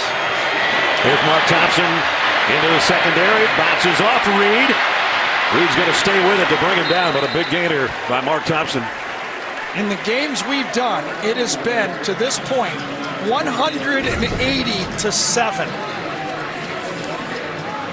Nice run by Thompson, making a cut, making a miss. Aaron Davis was grabbing at air there. Got it all the way to midfield. Give it to him again. This time runs into his own guy. Stumbled a little bit coming out of the blocks and stopped for no gain. And Gary was talking about the teams we've seen in person that have been impressive. You're going to see them both next week. Doubleheader. Great games. Georgia will host South Carolina. LSU and Alabama under the lights in Tuscaloosa. Best games from the best conference kicks off. CBS Sports college football pregame shows beginning at 2:30 Eastern Time. So 2nd and 10. Again, Thompson stumbled a little bit. Only got about a yard. Ledbetter and Atkins are there right in the middle of the Georgia line, along with Reggie Carter from the linebacking core. I will say this stadium was 50-50 with fans, but right now the Florida Gator fans have left in droves. Yeah, they have. Not nearly as much. You see the split from the end zone camera, but there's a bunch of Florida fans that are disguised as empty seats over there on the right-hand side. Franks got rid of it just in time, but P. Ryan looking for his blockers. Won't get a first down. Yeah, I might come back with holding on the play as well. I think it was Martez Ivy. Flags down at about 48 on the far side of the field. Tough block for an offensive tackle to come out and handle a corner. Let's see if they pick this up or continue with the call. I thought it was Ivy on the corner on the play. And it is holding, and he's just looking at Kirby Smart as if, say, we're declining this, right, Coach? Yeah. Holding. Offense number 73. 10-yard penalty from the previous spot. Remains 3rd down. So they're going to take the penalty. Let's check in with Allen.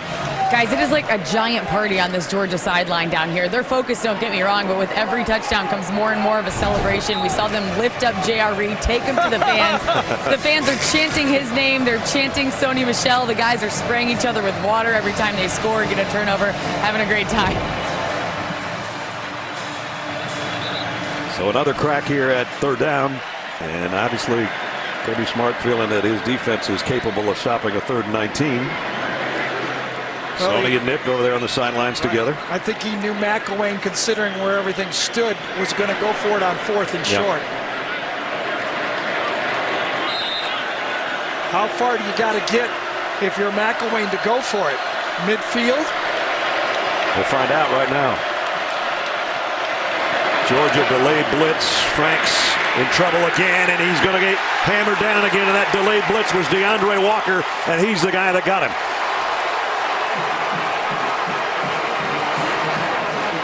Well, just remember, this Georgia defense took the bye week to work on pressuring the quarterback. They came in with the worst in the SEC, 10 sacks in 7 games. So far in this game. They got 5. They got 5. That's half a year's work in 1 game. So they'll have to punt. So taking the penalty paid off. Townsend's kick is blast off all the way down inside 10. Going to go out of bounds at it's the goal line. Close. It's a touchback. Ooh. Townsend's had 5 punts more than 60 yards. I think that's number 6 of the year. That's 70. That's his career long right there. He had a 67-yarder last week against Texas A&M. Of course, though, at the end, he had an unfortunate punt to Christian Kirk right down the middle that cost the Gators. This one was so long, the blimp had to cover. And look at how close it was to being perfect. Right. Just made it around the pylon. So Georgia will start from the 20. Good job by the side judges. Basin will get down there right on the spot. Followed it into the end zone. So Georgia with a 35-point cushion. One of the best tailbacks in SEC history behind the freshman quarterback. And a fullback that never gets any love, Christian Payne, number 47, former walk-on and now lead man for Chubb and Michelle and Swift. About a yard gain for Nick that time as we get another update in New York. Here's Zook. All right, Ness, let's go. Notre Dame, largest lead of the game now on NC State. Julian Love catching the first interception of the year thrown by Ryan Finley. First interception in 340 attempts. Rick Neuheisel demanding an offsides call. Did not happen. 28-14 Irish, third quarter. Back to you. Nice that Rick was demanding that call. I'm hoping Adam doesn't remember that I picked Notre Dame to go 6-6 this year. Oh, you did? Yeah. On the pregame show, yes, the preseason show? It was my one big, bold prediction. Oops. Chubb again met in the hole and only got about a yard. Well, you know, the committee's going to come out on Tuesday, and we all know who the top of the committee's going to look at, but here's a few teams to keep an eye on, okay? You got Auburn in there. Well, you know, you were supposed to give me time to get there. Well, I'm just going straight to the right. We practiced this, I thought, okay? Let me just ask you a question then, smarty pants. If Auburn wins out, and they beat this Georgia team and Alabama and come back probably and beat Georgia again and are the SEC champs, you telling me the committee has enough guts not to put them in the playoffs? Oh, so you drew all that stuff up. You didn't tell me any of that earlier. I was you sick just all put week. Auburn over there on the side. I was sick all week. That's what I was doing. Too much time on your hands. Got a timeout? Delay of game. Oh, delay of game. Offense. They wanted a 5-yard timeout. penalty. Yeah. Third down. So now it's third down and long. By the way, you took on the name of this game in your first broadcast, didn't you? What, the world largest, what'd you call it? Outdoor reception. Yes, yes. You know, you've been to weddings and stuff. You have a big outdoor gathering. Reception? Yeah. You got a long-term contract, don't you? You bugger. You bugger. You got a long-term deal. Third and 13. It's week to week. Here's DeAndre Swift. And it'll be fourth down. Georgia will have to kick. If I say that, I get a call. You know that, don't you? I don't know. I might. 40 seconds and just about going to wear down the third quarter.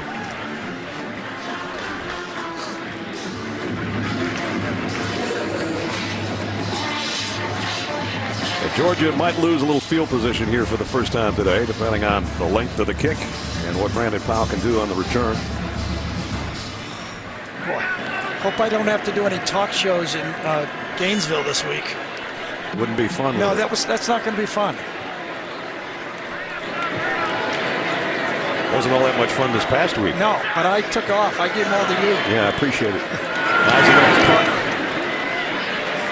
Powell backpedals all the way to the 22. Oh, got a crushing block and got to the edge. And he'll go down at about the 34-yard line. Good return. And that will bring the third quarter to a close. End of the third. All Georgia right now trying to steamroll their way to 8-0 on the season. We'll return to Jacksonville right after this message and a word from your local station.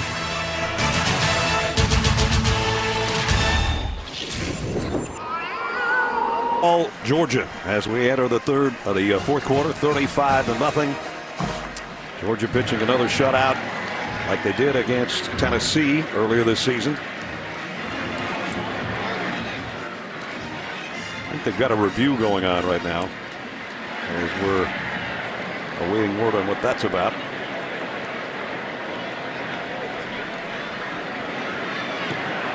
being told that the replay official is reviewing a potential targeting on the punt return.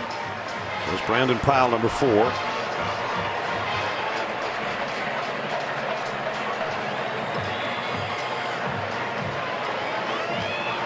Don't see anything yet. No. Oh, right there. Okay. 21 Florida. With. Boy. I didn't see it. Yeah, it's helmet to helmet, looks like. Yeah, but I didn't think he left his feet there. I know helmet to helmet, blindside block would be the call, a defenseless player.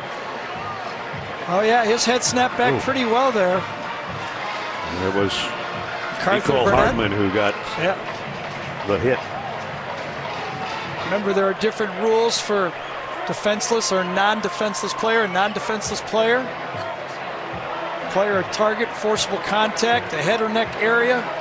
Defenseless and returning on a punt, getting at peel back block. Again, it's not one of my favorite blocks in all of football. I think they need to look at it personally, just because it can be so dangerous. So they still continue to look at this. And we'll get the call from James Carter here in a second. So this would take the ball back inside around the 20-yard line. It was not even called a penalty on the field. It was a clean block, but a targeted block.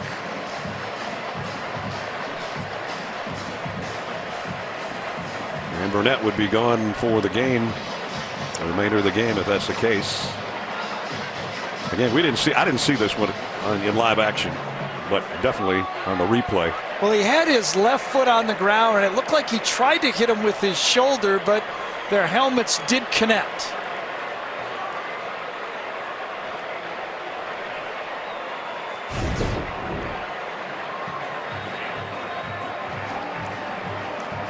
See, he did not launch. I didn't think. I thought his right foot was on the ground when he delivered the block. George Raniger's our replay official, and here's the call. After review, number 21 of the receiving team targeted during the play. The penalty occurred on the 21-yard line, will be enforced half the distance. Number 21, Florida, has been disqualified. There will be one untimed down during the play. One untimed down for the third quarter. So the third quarter is not officially over yet. Right. And Burnett's gone for the day, which at this point maybe he's not so unhappy that he's gone for the day. So we got one play left in this quarter and then 15 more to go, and 35-0. Georgia looking like a team that's going to steamroll its way to Mercedes-Benz Stadium if nothing goes haywire. Well, yeah, I mean, they're going to be there, it looks like, that's for sure. I mean, they still got a tough game at Auburn. Right. The Auburn Tigers. That'll be a tough matchup for them, but it's a legitimate football team. There's no weakness on the team. They got playmakers. Perhaps the quarterback, I guess, but I'm not going to bet against this Jake Fromm. Well, he hasn't had to do that much because they got the great ground game and the defense.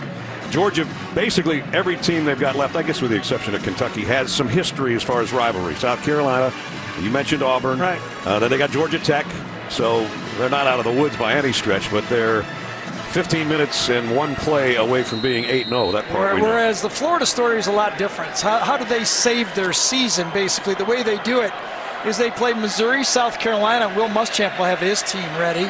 And they catch a Florida State team that's not a Florida State team that we've been used to watching. Florida State got hammered last night by Boston College. And Michael Pirine, his run out of bounds will officially end the third quarter for us.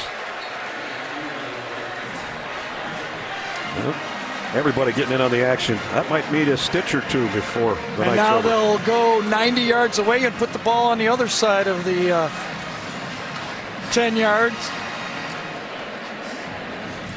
So officially we're at the end of the third quarter. Fourth quarter coming up.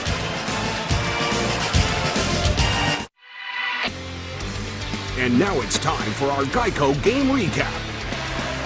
And we get things going with, you guessed it, the Georgia running game, including Sony Michel. 2 touchdowns, one from 74 yards out right there. The other one was from 45. Nick Chubb, his buddy and roommate, says, wait a minute, let me have some of that. 6 yards out, power run for Chubb. 77 yards for Nick and a touchdown. Defense comes up with a big one. Tip pass. Dominique Sanders says, I want to be close to the top of the interception list in Georgia history. He's tied for number 2 now, and then the rest of the defense gets involved. Fumble recovery touchdown. J.R. Reed, who gets carried off on the sideline by his teammates. And that is where we stand at 35-0 as we start the fourth quarter. Now everybody's getting in on the tough hits today. We saw targeting, and then sometimes you're just in the wrong place at the wrong time. It's a pretty athletic move to avoid the cameraman. Gary McCullough from the Florida Times-Union, who took that shot, took a charge. He knows how to take a charge. Yes. I'll give you that. The only problem is I think he's going to need a butterfly or some stitches on the right eyebrow. There we go. He's got some help over there. First responder helping him out. Man, we've had a lot of things going on in the last 10 minutes. Let's get a snap. If I'm going to get a cut, I want it to be at the game and have my kids see it. Right, not falling down in the parking lot. Exactly. Yeah. I mean, if I'm going to get one, I want it right there.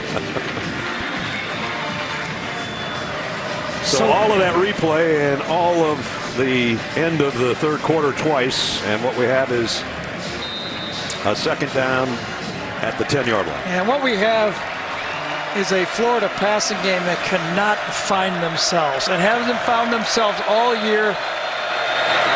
And they're not going to find anything on the first snap of the fourth quarter. And they're going to get another illegal penalty right here. Jeez.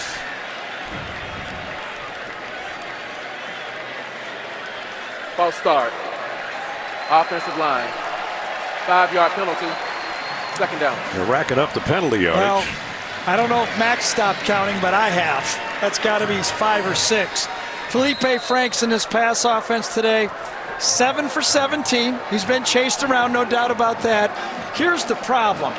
The longest completion of the game, 8 yards. And that is just emblematic of this pass offense all year.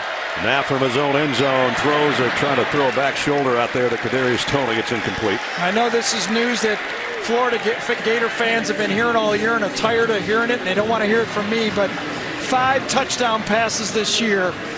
2 of them, Kentucky did not even cover the receiver.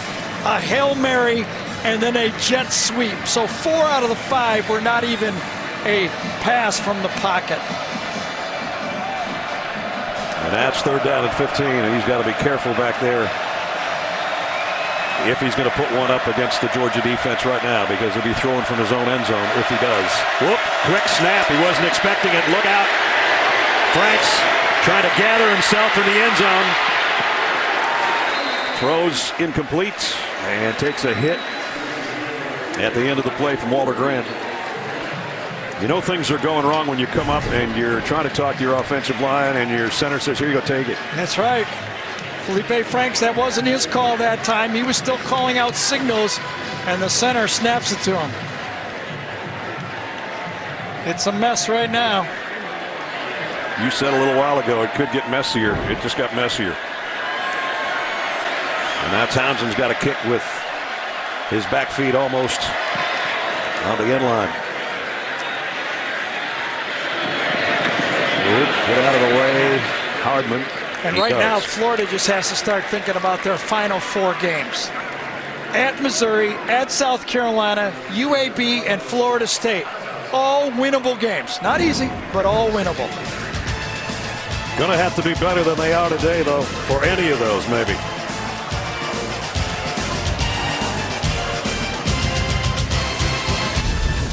The Home Depot SEC on CBS is sponsored by Chick-fil-A, Dodge, Allstate, and by Wheels Up. That guy would help the cause maybe for the other Gators. As you look in on St. Johns River, the city of Jacksonville, beautiful day, except if you're a Florida Gator fan, then not so much. And Malik Zaire is warming up. Will we finally see him? Haven't seen him since the Michigan game. I think they should. I mean, what happens if something happens to Felipe Franks in a game and he's having no playing time? I thought we saw when Coach McElwain was talking to Frank, said he's going to let Malik Zaire play in the game, and why not, huh? This is Elijah Holyfield for Georgia. Couple-yard gain for Elijah. Well, confident on the field and in the classroom. Here's today's Scholar Athletes presented by Quicken Loans. A couple of seniors. Jeff Blazevich for Georgia. Jordan Sherritt, graduate student for Florida. Jordan had a hip injury. He's out for the rest of his season. We wish him the best in his rehab. Quicken Loans commitment to the investment of our future shown today by donating $1,000 to Georgia and Florida's General Scholarship Fund. So a minute into the fourth quarter, Georgia with a 2nd down and 8. We mentioned the depth of Georgia's backfield. It appears that Nick Chubb and Sony Michel obviously done for the day. Elijah Holyfield, Brian Harrion will take over in the Georgia backfield now, and it's Harrion that's in there right now behind Jake Fromm. And Brian gets the call, heading to the edge. And he got a couple, knocked out of bounds. It'll bring up 3rd down. And we're going to check in with Adam Zucker in New York. All right, Brad, Michigan State, number 16, been perfect in Big Ten play, but fooled on this one by Northwestern. Justin Jackson, the running back, to Bennett Skoranek, the receiver, and it's 17-10 Northwestern midway through the 4th. Didn't you just have Michigan State as one of your teams to watch? Yes, well, that was hours ago. It was really about 20 minutes ago. It's less than that, I think. 3rd down and 5. Fromm throws, got Swift for the 1st down. How about holding on to that football by Swift on that play? 27 more yards. He had a 39-yard swing pass that set up a Georgia touchdown in the first half. And that was, as Gary said, pretty to hold on to the ball. Coming out of the backfield, remember last time he cut inside of Reese. This time he goes over the top. Perfect throw and a better catch. Holds on to this football and goes upside down after the tackle in the secondary. I asked Kirby Smart yesterday, I said, hey, Coach, how come between Nick Chubb and Sony Michel, they only have 3 receptions? So he said, well, what about DeAndre Swift? Yeah, that counts. That counts. 1st down at the Gator 34. And a flag down, and Kirby not happy on the sideline. Offense, 5-yard penalty, 1st down. He said, what are you doing? It's something close to that. Yes. I paraphrase. I don't have to go through every word. I skip. I'm glad you do it that way. It's quarterback comparison. Fromm's only had to throw 7. Completed 4. 2 of those to Swift and then 1 to Wims for the touchdown. Well, right now, just like a lot of coaches do, Kirby Smart is looking in his mind's eye and thinking, what do I need to beat Auburn and Alabama now? And he needs awareness from his young quarterback, and it happens back-to-back plays. There goes 10 yards. They won't get back. 1st down. At least not free. It always seems different if you're a quarterback after the first penalty, because you get a 40-second clock normally, but after the first penalty, it goes to a 25-second clock. It just doesn't feel right in your internal clock. Well, this is going to be good. 12 men on the field. Look at it. So we're going to have 3 penalties in a row. This one's going to be on Florida. Well, we started off the end of the 3rd quarter, beginning of the 4th quarter with a penalty, and we continue to have flag football going on. There you see trying to hustle off. Yeah, I think it was Jeremiah Moon, number 50, trying to get off the field that time. Illegal substitution. Defense, 12 men on the field. 5-yard penalty, 1st down. So another penalty. I think there should be like a rule on 35-0. The clock runs during these penalties. It's running right now. Let's see if we get a clean snap off here for the first time in 3 snaps, and it's Jacob Eason that's going to take that snap. Holyfield. Broken tackle, Elijah Holyfield, and he's on his way down the sideline. Touchdown.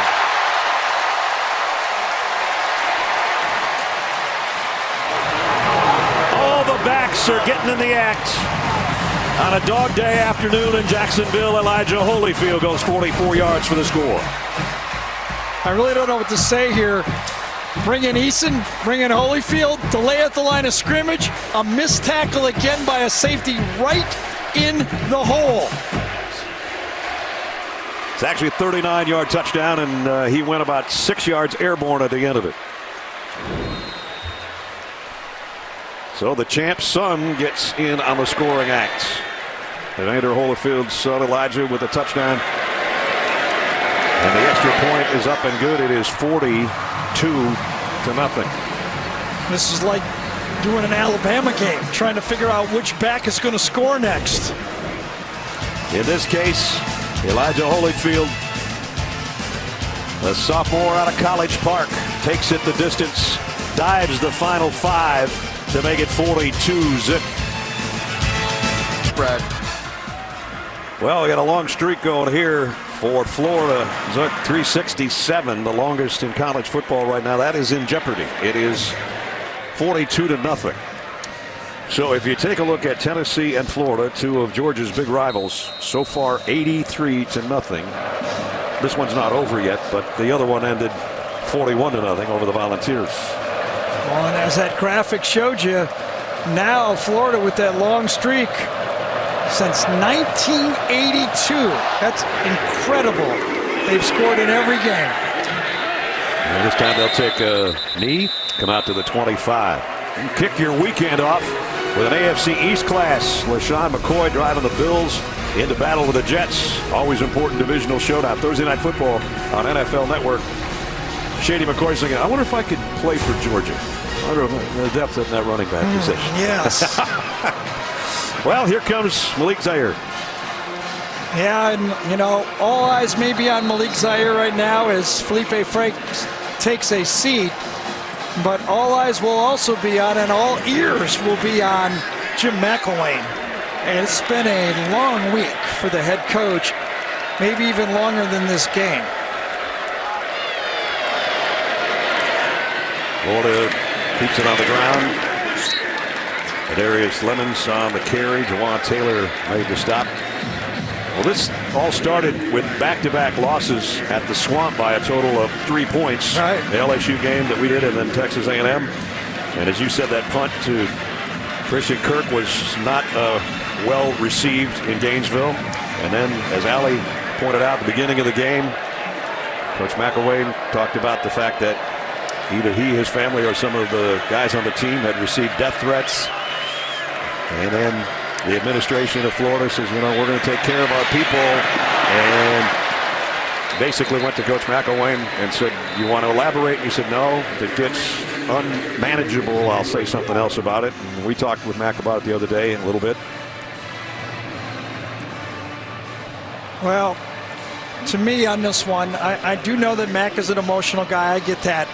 But and we've all done this. I did it. I had one early in the year this year. Sometimes you get out a little too far over your skis. And Mac could not get back. I mean, you know, he was asked to explain, and he didn't quite know what to say. I mean, in a way, when you accuse, you know, that's a serious charge. And the administration right away reacted to it, and it didn't cover up anything for Coach McElwain, I'll say that. And now with this performance, it looks like it won't go away for a while either. No. And as you said, if we thought last week was bad in Gainesville, this week is going to be twice as bad. Zaire's throw, trying to tuck one in there that hit the ground. It did, intended for Freddie Swain.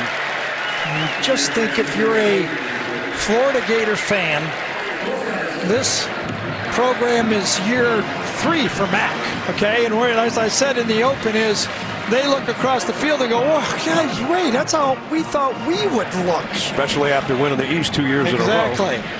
So you hold a team to 21 rushing yards a year ago, and Georgia retools and come back and runs for 278 so far.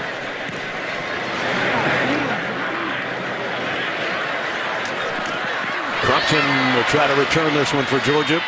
Flags all over the place. He'll go down around the 20. That kind of tells the story right there.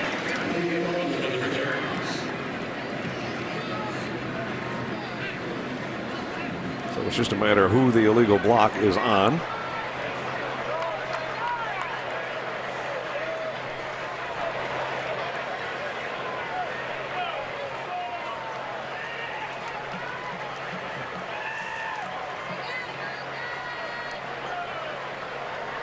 during the return, holding.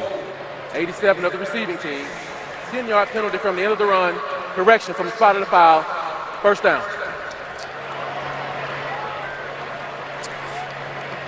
And just to let you know again, Georgia, let me try to rephrase this correctly, have not shut out Florida since 1982. That's when Herschel Walker in the Georgia was #1 team in the country at that time.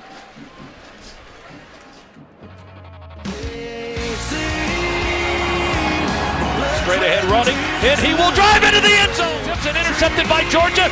Sony Michel trying to outrun Florida.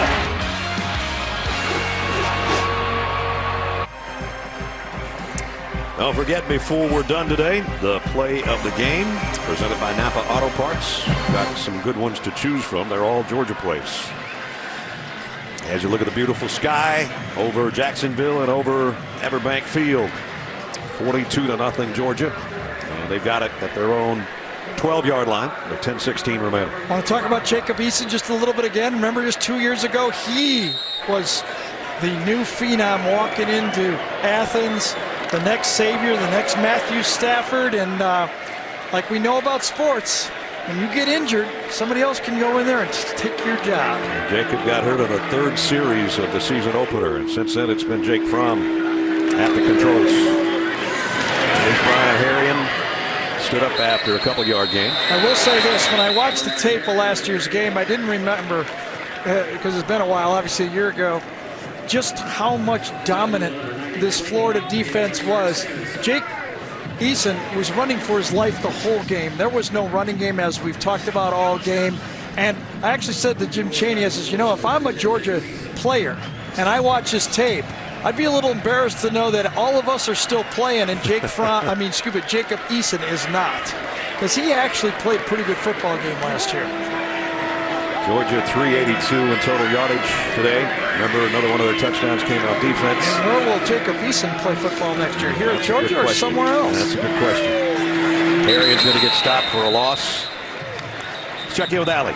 Guys, the more Georgia wins, the more popular Jake Fromm becomes. So much so that in his hometown, there's a butcher shop called The Butcher Shop that created a burger just for him. It's called the Fromm Burger, okay? It's a pre-made patty. It has mushroom, Swiss cheese, and onions in it. His mom and dad helped him create it based on his favorite burger. And a lot of people are saying, hey, if I can eat this burger and throw as accurately as this guy and run as fast as this guy, I'm buying those burgers every day. But certainly a hero in his hometown as Georgia continues to climb up the rankings. And I think that should be a life goal for all of us. Have our own burger created. Absolutely. Everybody, Warner Robbins says, for Jake, it's faith, family, football, and hunting. He never misses a chance to hunt. Bow hunting especially. Elijah Holyfield, who had a big touchdown run the last time he touched it. And another I will say something for the burger patty is a little similar to the offense for Fromm. He needs a little something in the mix, right? You know, I mean, Fromm needs, you know, a little Sony Michel, a little Wims, you know, just Fromm burger meat by itself probably won't do it. $7.29 a pound too. Yeah, you know, yeah. That's serious. He's not in awe of this at all, is he? No. I mean, well, when you go to Notre Dame and win, early in your career in the first season, that was pretty impressive. And as Adam said earlier, the more impressive that win over Notre Dame looks, the more that Notre Dame racks up wins. Nice elected punt. Brandon Powell, fair catch, taken around the 29 with 7:45 remaining in the ball game, 42-0. I doubt it's going to be like that next week. We will be in Tuscaloosa. Darius Geis and company. The great depth and defense of Alabama at running back and on defense. Even their backup quarterback's pretty strong. LSU and Alabama next Saturday night from Tuscaloosa, 8 Eastern on CBS. So they took my idea to do the prime game LSU at Alabama. We were so nervous about that. Remember? Yeah, I wasn't really that nervous about it. I kind of thought we were going to do it. But you said you spoke too soon. Yeah, but I mean, truthfully, pretty safe bet there. Yeah, you're not going to miss that one. Right. Zaire Nice with throw. the left arm. Good throw out complete to Swain.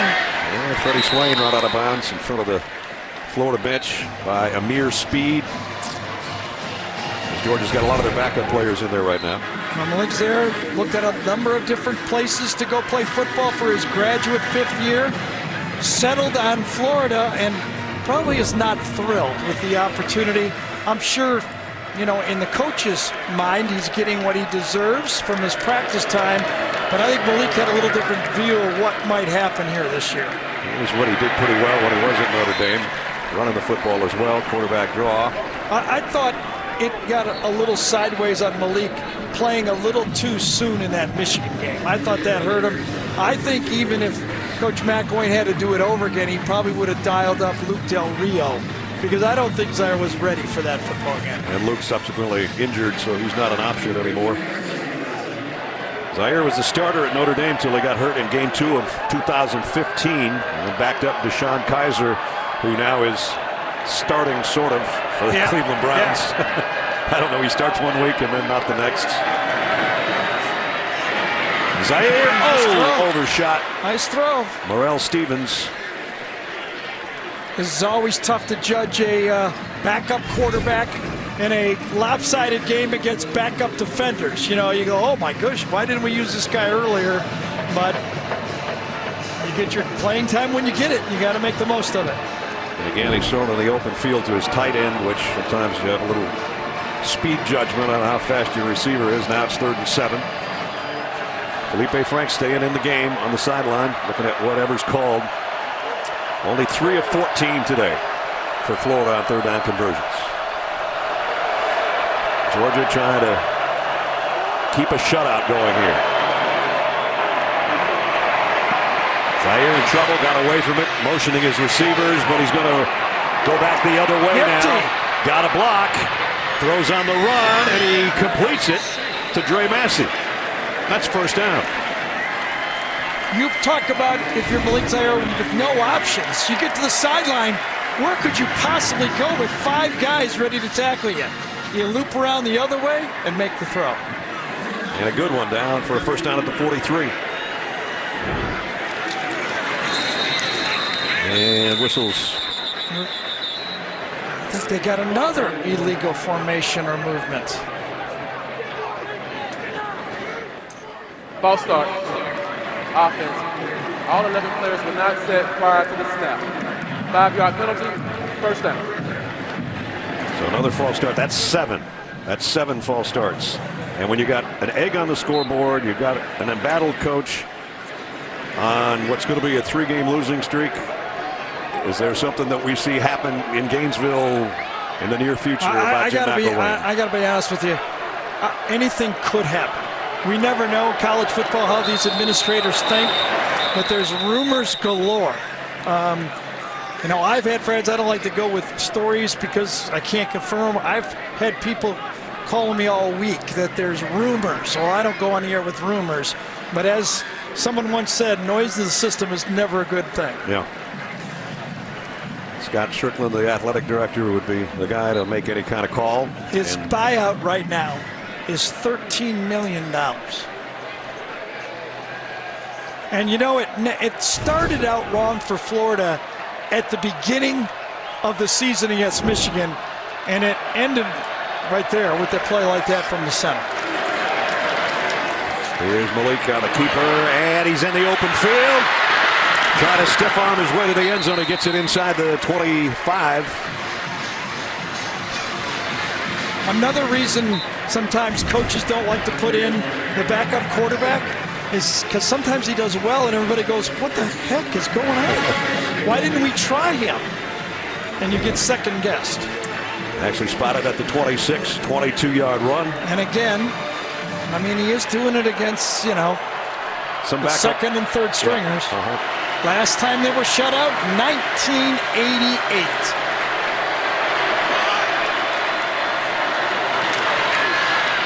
Nice run by Lemons. And he's close to another 1st down. Might have it, I think. So Georgia's backup players trying to preserve a shutout, but backup quarterback Malik Zaire is trying to engineer a scoring drive here to get Florida on the board. Just over 4 minutes to go.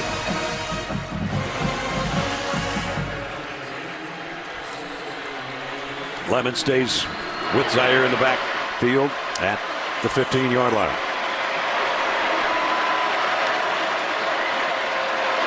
Maybe a blitz coming off the corner. Lemons, tough run. Keon Brown in on the stop. Adam Zucker's got an update in New York. All right, Brad, the big one in the Big Ten. Remember, a blocked field goal playing a major role between these two last year. 2 plays after a blocked punt. J.T. Barrett to Johnny Dixon. Buckeyes now within 8 with 8 minutes left in Columbus. Back to you. They got a good one there. We've got a shutout here. 42-0. Lemon's helmet came off at the end of that run, so he's got to come out for a play. Again, longest streak in college football is in jeopardy. But Florida's got a drive going. At the dog 12. Zaire is going to flare it out. Got it to Thompson. Thompson cuts back. Did he get there? He's down at the 1.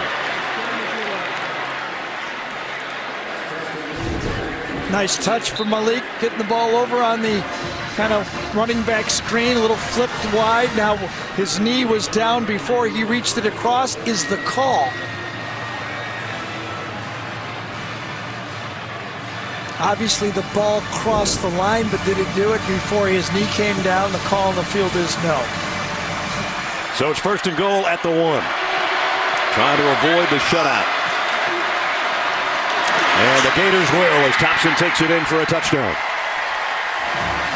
So the streak goes to 368. I don't think that's going to make them feel that much better, but it's something.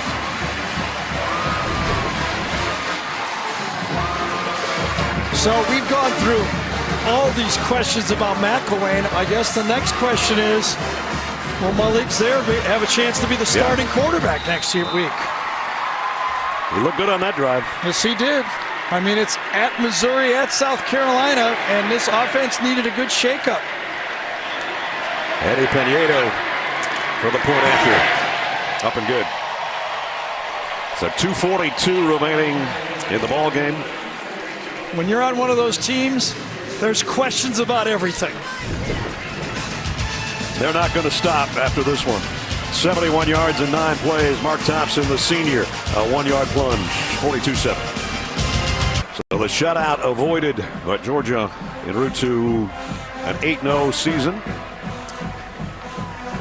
And up 42-7. And didn't want to give up a touchdown. Some of the Georgia defensive starters like, oh man, we had it. Much like they had Tennessee in that same spot.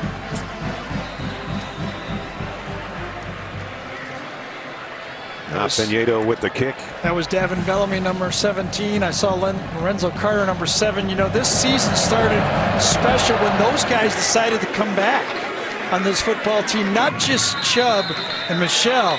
Dominic Saunders, Carter, Bellamy, 5 guys that might have turned pro, all came back. There's a look at those guys on the sideline as we take a look at the GMC game changers in this particular situation, including Nick Chubb.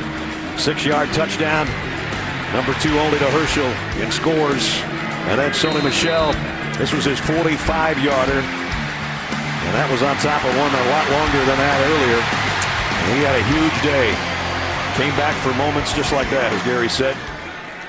Yeah, when you go Chubb in this game a year ago, 9 carries for 20 yards. And Sony went 3 carries for 2 yards. And you can come back this year for 214 yards. I'd say mission accomplished.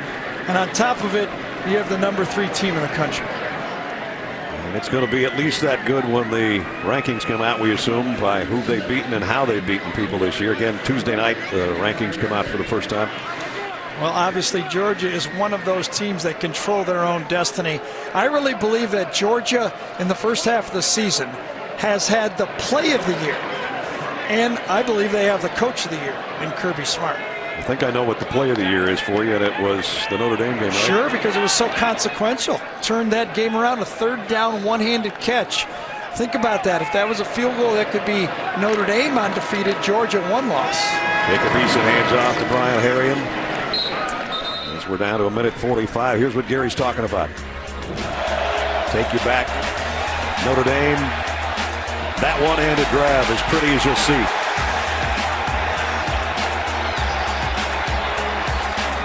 And as Notre Dame continues to win, that win becomes bigger and that catch becomes bigger. Not just because it's a highlight catch, but just because how much it meant to the two programs, Notre Dame and Georgia. The fun is beginning, if it hasn't already. As Allie said, they were having a good time already in the third quarter over there on that Georgia sideline. Jacob Eason, the give to Elijah Holyfield, and Elijah, I don't know if they're getting forward progress for the first down or not. It's really close. Well, Georgia came into this one with their first 7-0 start in 12 years.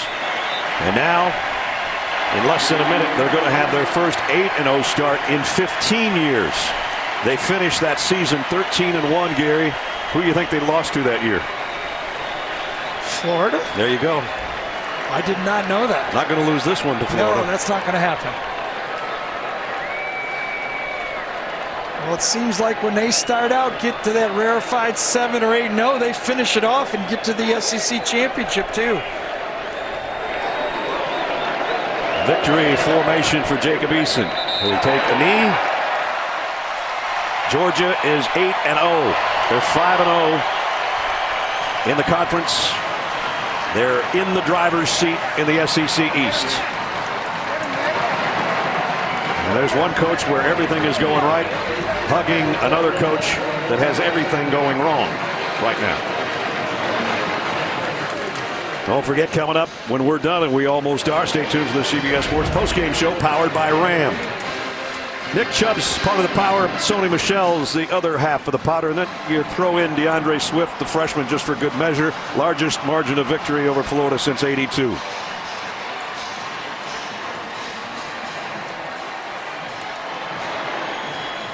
Now it's time for our play of the game presented by Napa. He lost yardage on his first carry. Not on this one. Sony Michel, he's going to earn it all, I think, Gary. Sony Michel trying to outrun Florida, and does. Touchdown. There's your Napa play of the game. That is the longest play from scrimmage for Georgia this year. And the Dogs with a big win. That's going to wrap it up from Jacksonville, from Everbank Field in the 96th edition of the Dogs and the Gators, all Georgia.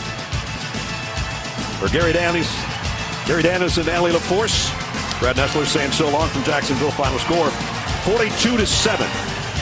College football postgame show powered by Ram is up with Adam, DJ, and Rick. That's next after these messages. Dogs roll to a big win today in Jacksonville.